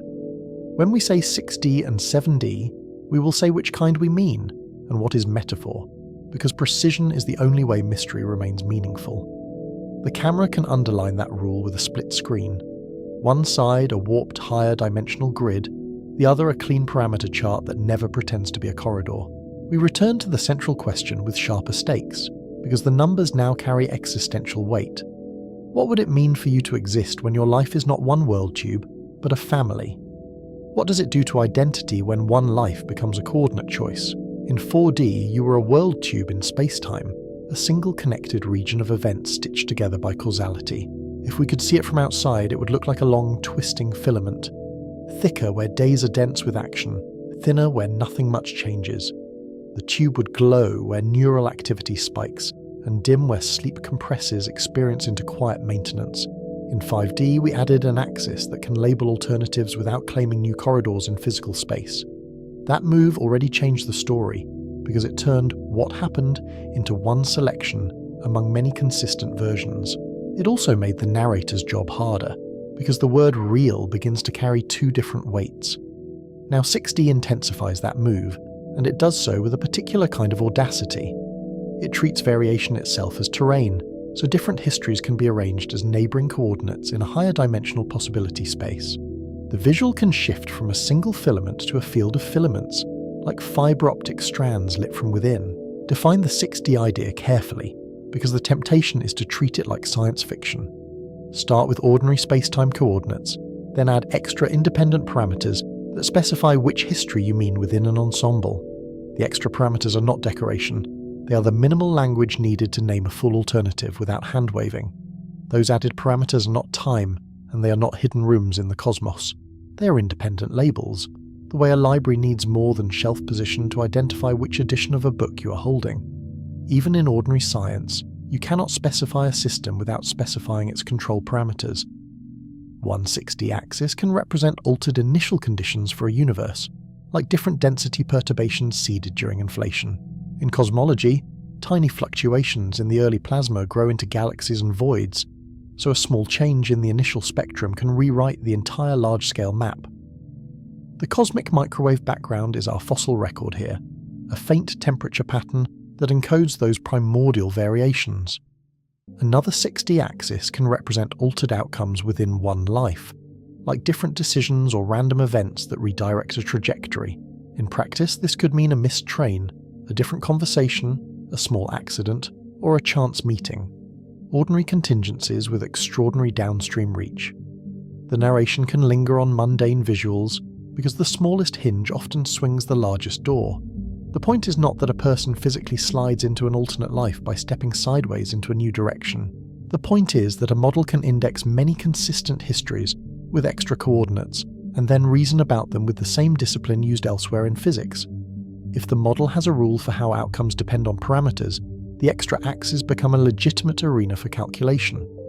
In this 6D possibility space, a single point can mean an entire 4D spacetime with a full set of events. The extra coordinates select which 4D block you're talking about, like a dial that chooses one complete film reel from a vault. The reel metaphor matters because it emphasizes completeness rather than branching mid-frame. That selection can be continuous or discrete depending on the model and on what is being varied. It can be a smooth parameter family, where nearby coordinates correspond to barely different histories, or it can be a branching graph encoded as coordinates.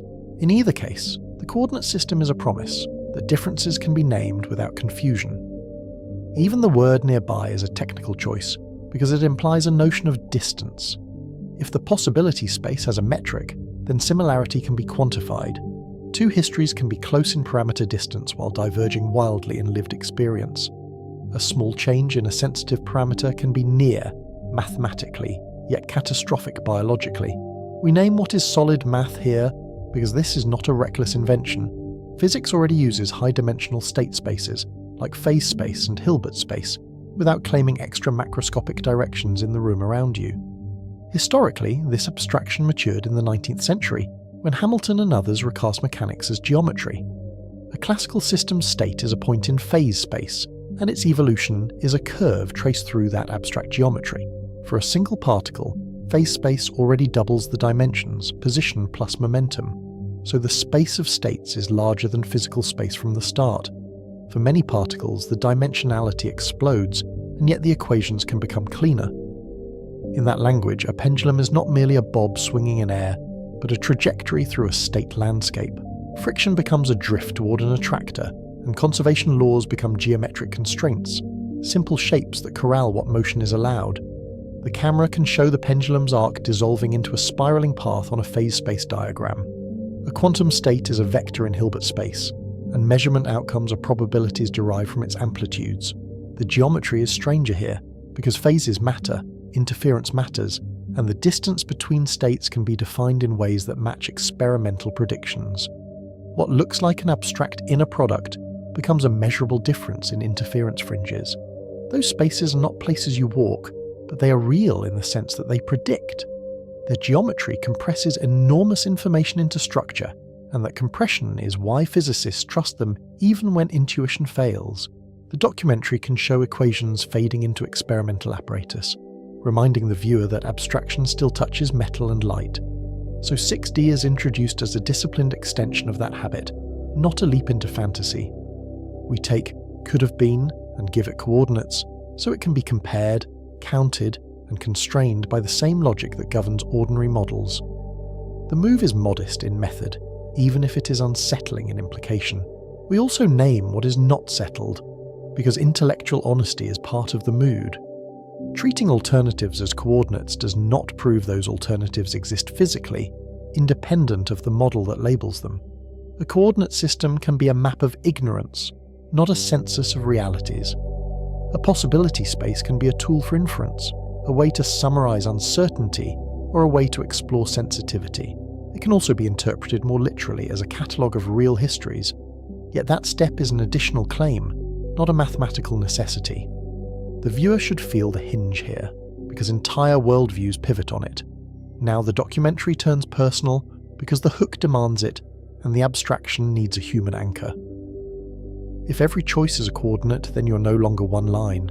Your identity is no longer a single thread that can be pointed to without qualification. The camera can move from cosmic diagrams to a face in close-up, as if asking the question directly.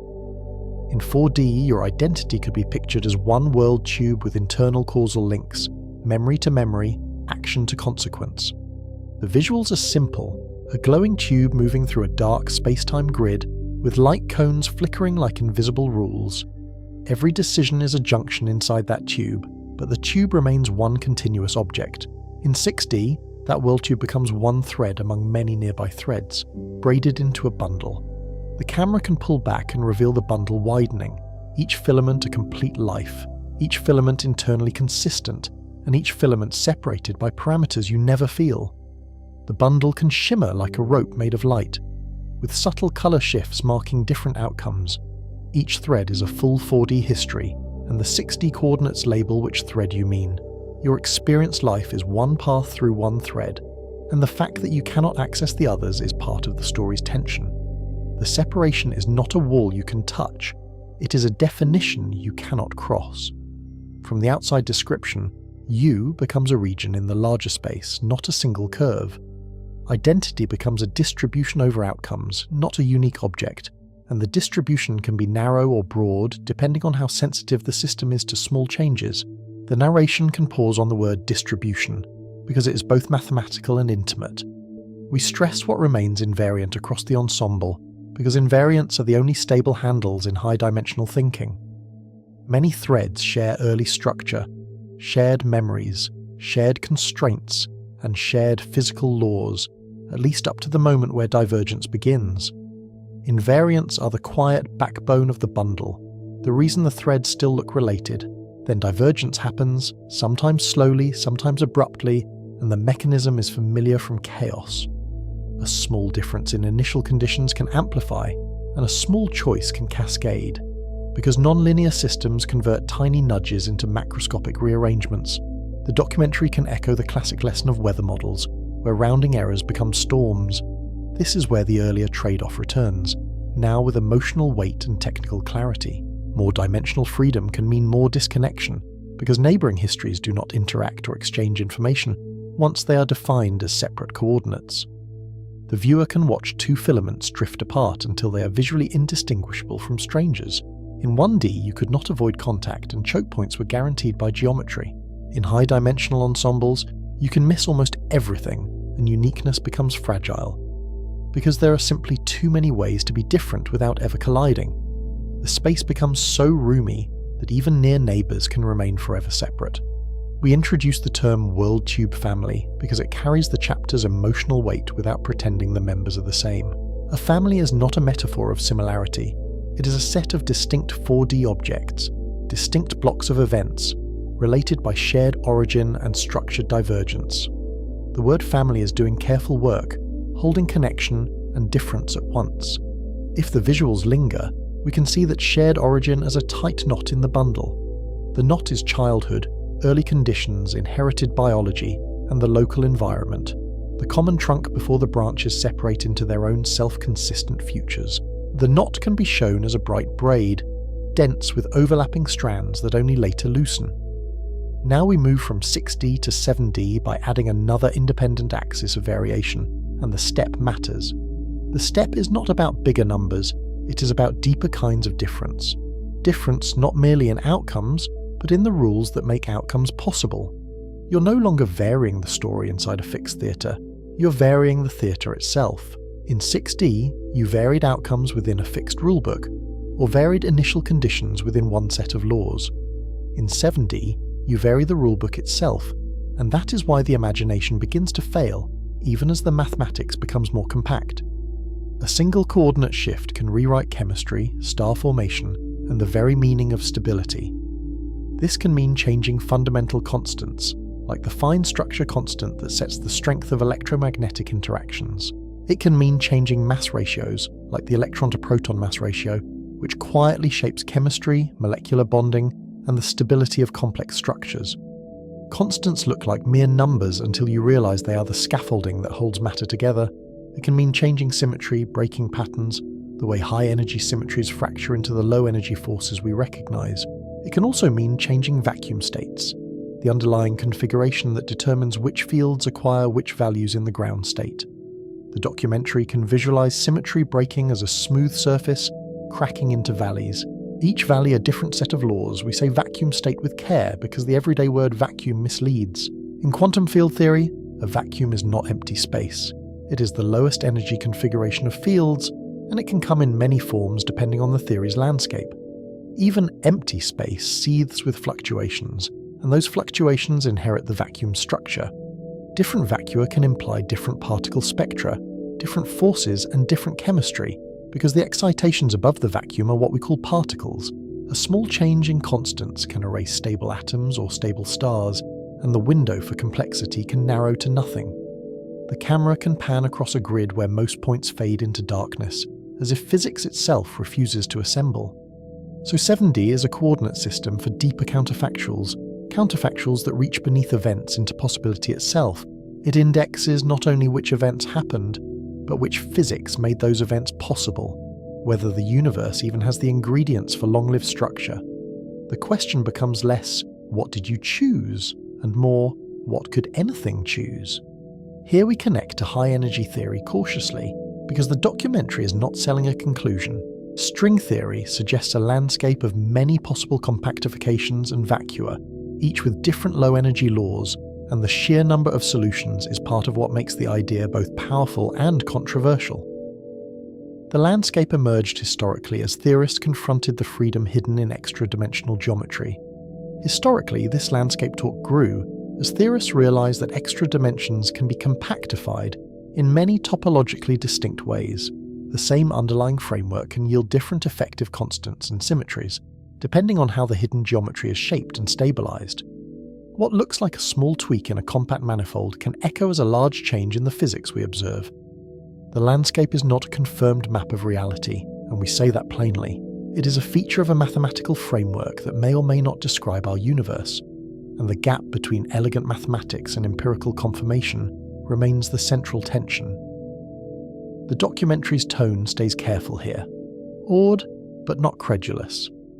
Still, the landscape idea is structurally relevant to our chapter's theme. Even if the details change, it treats which universe as a label, and it makes that label part of the theory's parameter space. Exactly the move our 7D language is trying to clarify. The camera can show a vast coordinate sheet, where each pinprick stands for a different effective reality. So in a 7D conceptualization, each point can correspond to a different effective universe, with different constants and different symmetry choices.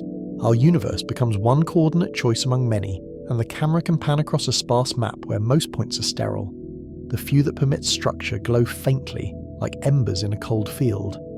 Now the documentary ties this to cosmology, because cosmology is where ensembles stop being purely abstract. Inflation provides a mechanism that can generate many regions, and it does so by amplifying microscopic quantum fluctuations into macroscopic patches of spacetime. The same process that smooths and flattens our observable universe can, in some models, keep producing more universe beyond our horizon. In eternal inflation models, inflation does not end everywhere at once, and that detail changes everything. It ends locally in bubbles, while other regions keep inflating and spawning more bubbles, so the process can continue without a global finish line. The visuals can show a dark inflating background with bright bubbles nucleating like sparks, each one expanding into its own interior sky. Each bubble can cool into a region with its own effective vacuum, and possibly its own constants, depending on how the fields settle. The multiverse here is not a poetic claim, it is a model consequence, an extrapolation of dynamics that already explain features of our observable universe. The documentary can emphasize that this is an inference from equations, not a panorama we have photographed. We keep the claim bounded because plausibility is not proof. Eternal inflation is plausible within certain potentials and assumptions, but it is not directly observed as a whole structure, and the evidence we do have is indirect and model dependent. Even the absence of certain signals becomes part of the argument, and absence is never as clean as presence. We name the observational tension because it is the honest edge of the subject. We observe one bubble from inside, and we infer the rest by extrapolating a theory beyond direct test, an extrapolation that may be reasonable, yet remains vulnerable to unknown physics. The horizon is both a physical limit and a philosophical one, because it hides what might decide the question. Now anthropic reasoning enters, because it is the controversial tool that tries to connect ensembles to our data. If many universes exist with many constants, we should not be surprised to find ourselves in a life-permitting one, just as fish should not be surprised to find themselves in water. The analogy is simple, but the stakes are high, because it shifts what counts as explanation. Anthropic arguments can explain selection effects, and selection effects are real, even in ordinary science. Yet anthropic reasoning can also become a substitute for mechanism, and that is why it divides physicists, because it can feel like explanation without construction. The documentary can pose a quiet question. When does conditioning become understanding? The documentary treats anthropic reasoning as a tool with sharp limits, not as a philosophy that dissolves the need for deeper laws. It can constrain what we should expect to observe, but it cannot by itself tell us what exists, or why the ensemble has the shape it has. A tool can cut, but it cannot choose what to carve. Then the measure problem arrives as the chapter's technical cliff, the place where infinity breaks intuition. If there are infinitely many bubbles or histories, how do you define probabilities in a way that is not arbitrary? The camera can show numbers climbing off the screen, then dissolving into indeterminate ratios that refuse to settle. Counting worlds is not trivial, because infinity makes ratios ambiguous, and ambiguity is fatal to prediction. Different cutoffs and measures can yield different predictions, even with the same underlying model, and that means the theory's explanatory power can depend on a choice that feels external. A measure is not a detail, it is the bridge between exists and likely. So the math of counting worlds becomes a central tension, and it is not merely philosophical. Without a measure, most universes can be undefined, and explanation can become unstable, because the word most is doing technical work it cannot cache. The documentary can let that word hang in silence, as if the narration itself must hesitate. We return to the human scale with that instability in mind, because the chapter's emotional question is still waiting. If you are a distribution over histories, what does responsibility mean inside one history, where you still act and still cause outcomes? The question is not abstract to the people living inside the tube. The documentary does not dissolve ethics into geometry, and it refuses the easy escape. Inside any given world tube, choices are still causal events with consequences in that tube's future light cone. And those consequences still reach other people who cannot be treated as abstractions. Even if other outcomes are indexed elsewhere, this outcome is the one you inhabit. Yet uniqueness is threatened, and the threat is the point because language changes when ontology changes. If every outcome exists somewhere in the ensemble, then the word could have changes meaning, because it no longer points to a single unrealized alternative. It becomes a statement about coordinates, not about absence. We separate two readings that audiences often confuse because confusion is where false certainty grows. Many worlds' quantum mechanics is one branching story, eternal inflation is another, and parameter spaces are a third, and each comes with its own assumptions about what exists.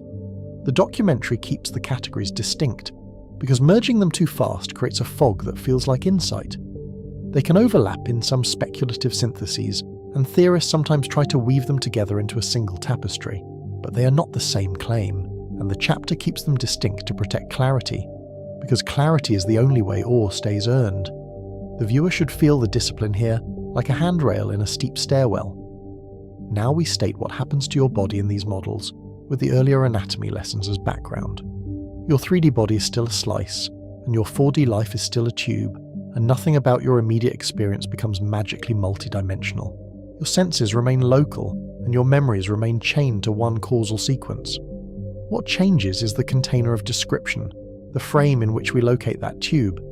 The tube is no longer alone, and identity becomes the set of tubes that share an origin and then diverge, like a comet's tail splitting into faint separate streams. The metaphor works because the streams are real paths, yet they do not recombine. In 6D, divergence can be about contingencies inside one physics, where biology and chemistry remain the same. In 7D, divergence can be about whether your chemistry and biology can exist at all, because the constants that stabilize atoms may not cooperate.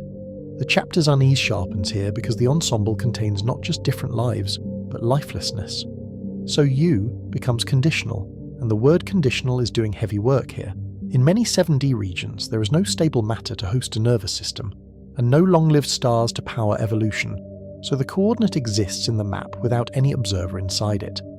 The camera can show coordinates that remain unlit, like empty addresses. This is where the chapter reaches its climax, and the visual language must carry the weight. The more dimensions we add, the less imaginable reality becomes, yet the equations can become simpler, because parameter spaces can unify messy details into symmetry and structure. Simplicity in symbols can hide vastness in meaning. A family of universes can be described by a small set of coordinates, even if no mind can picture it as a scene. The camera can show a clean lattice of points, each tagged with constants, while the narrator reminds us that each point may encode a cosmos. The viewer is asked to accept a new kind of humility. That description can outrun imagery. We emphasize the documentary's recurring lesson about visualization, because it is the viewer's last reliable tool. Cross-sections and projections help, but at this height they fail, and only invariants remain, quantities that do not depend on how you label the axes. When pictures collapse, structure is what survives. So we lean on what survives, and we name it with care. Independence of coordinates, symmetry groups, conservation laws, and the logic of causal structure are the remaining handles, and each handle is a way of staying rigorous when pictures collapse. The documentary can render these as minimal icons, like instruments on a dark dashboard. Symmetry groups, in particular, become a kind of compass, because they tell you what transformations leave the system unchanged. When the landscape is too large to tour, invariance becomes the map, an austere guide that replaces imagery with constraint. You may not see the whole territory, but you can still know what cannot change. Now the narrative tension peaks in a sentence that must land, because the chapter has been building toward it. If every choice is a coordinate, then you are an ensemble, and individuality becomes a local perspective, sharp from the inside, blurred from the outside. The documentary lets that blur feel unsettling, not comforting. From inside one history you feel singular, because memory and perception follow one causal chain. From the outside description, singularity is a slice through a larger object, and the slice feels complete only because it cannot see the rest. The camera can show the slice as a thin illuminated plane cutting through a luminous cloud of threads. We do not claim that you can access the ensemble, or that it offers comfort, and the documentary avoids that temptation. The ensemble is not a spiritual afterlife, it is a bookkeeping of alternatives, and bookkeeping does not promise meaning. If meaning exists, it must be made inside the tube you actually inhabit. We also do not claim it is false, because modern physics has earned the right to be strange. Physics already uses spaces that are not directly experienced, and their success forces humility about what counts as real, especially when the mathematics keeps predicting what experiments later confirm. The documentary's mystery is disciplined, because discipline is what keeps wonder from turning into noise. So the chapter ends with a controlled question rather than a verdict, and the question is the honest ending. Are higher dimensional histories real, or are they the language we invented to compress complexity, a coordinate system for ignorance that looks like a new world?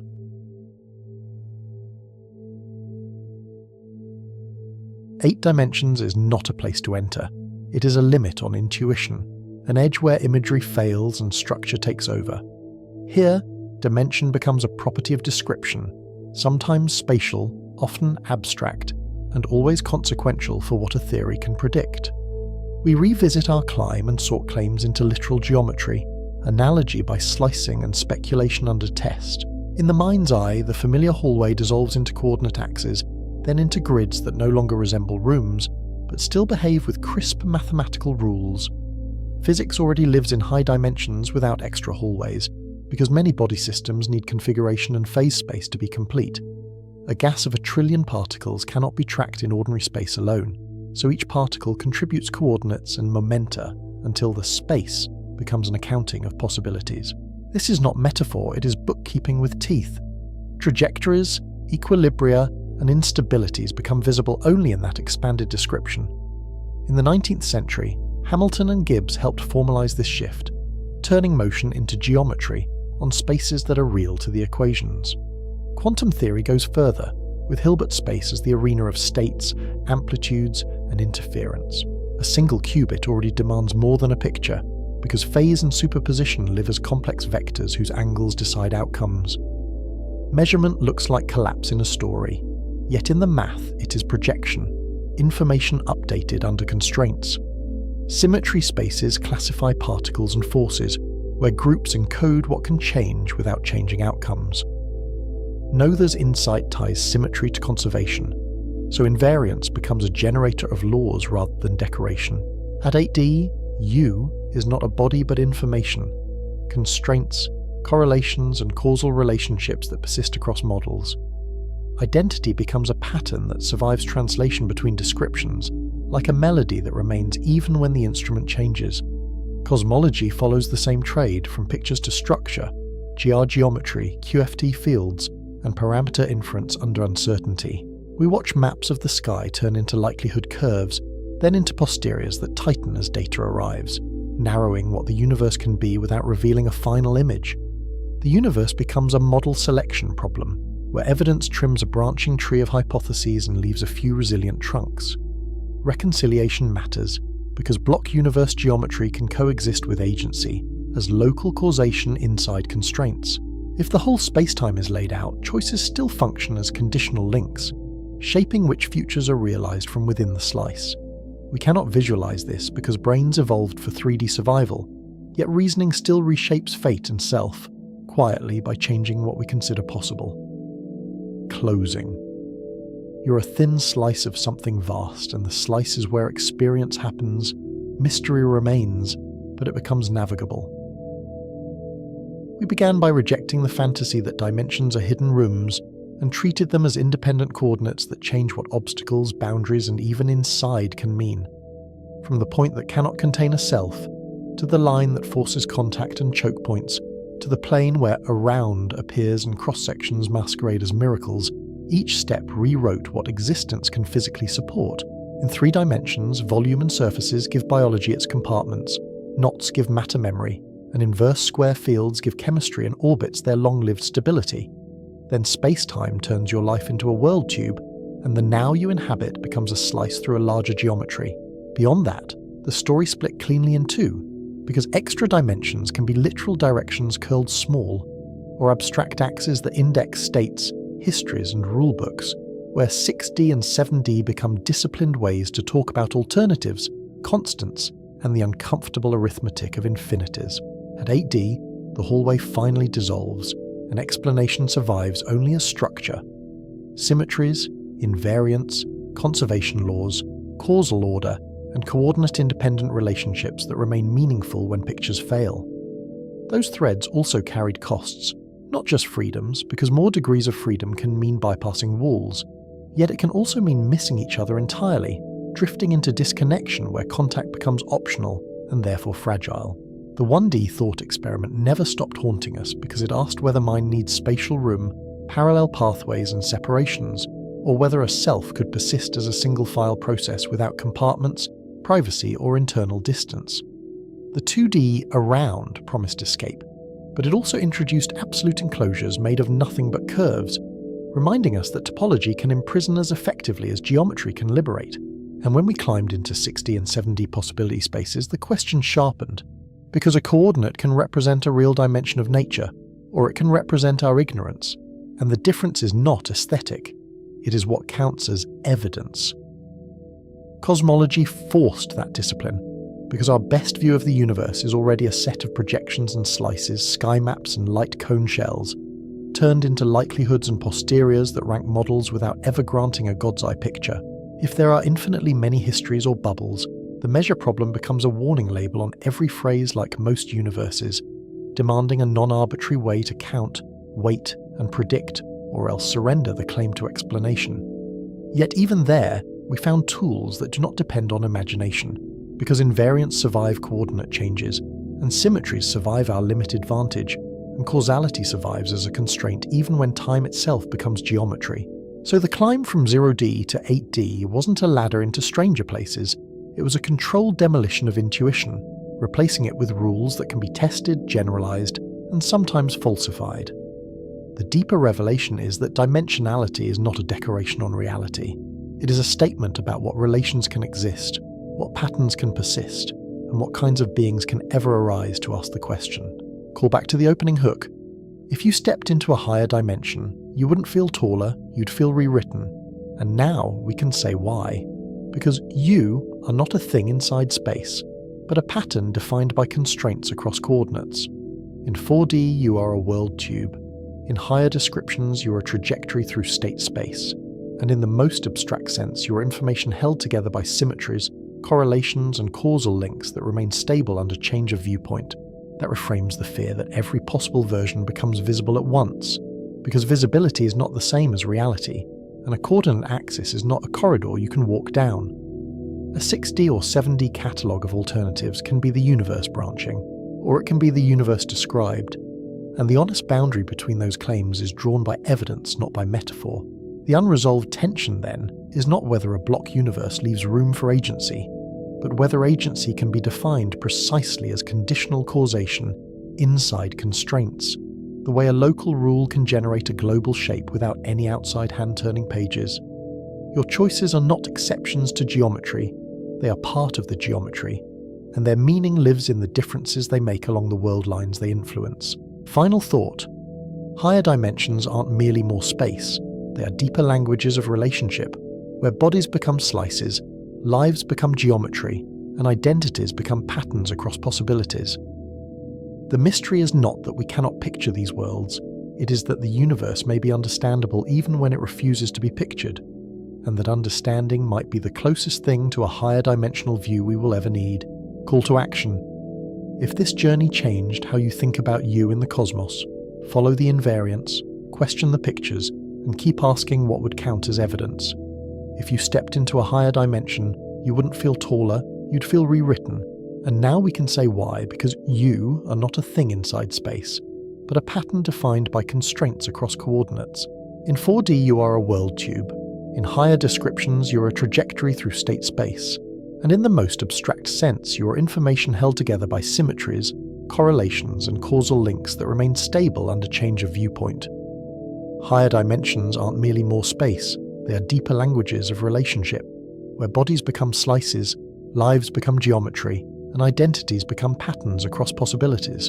The mystery is not that we cannot picture these worlds, it is that the universe may be understandable even when it refuses to be pictured, and that understanding might be the closest thing to a higher dimensional view we will ever need.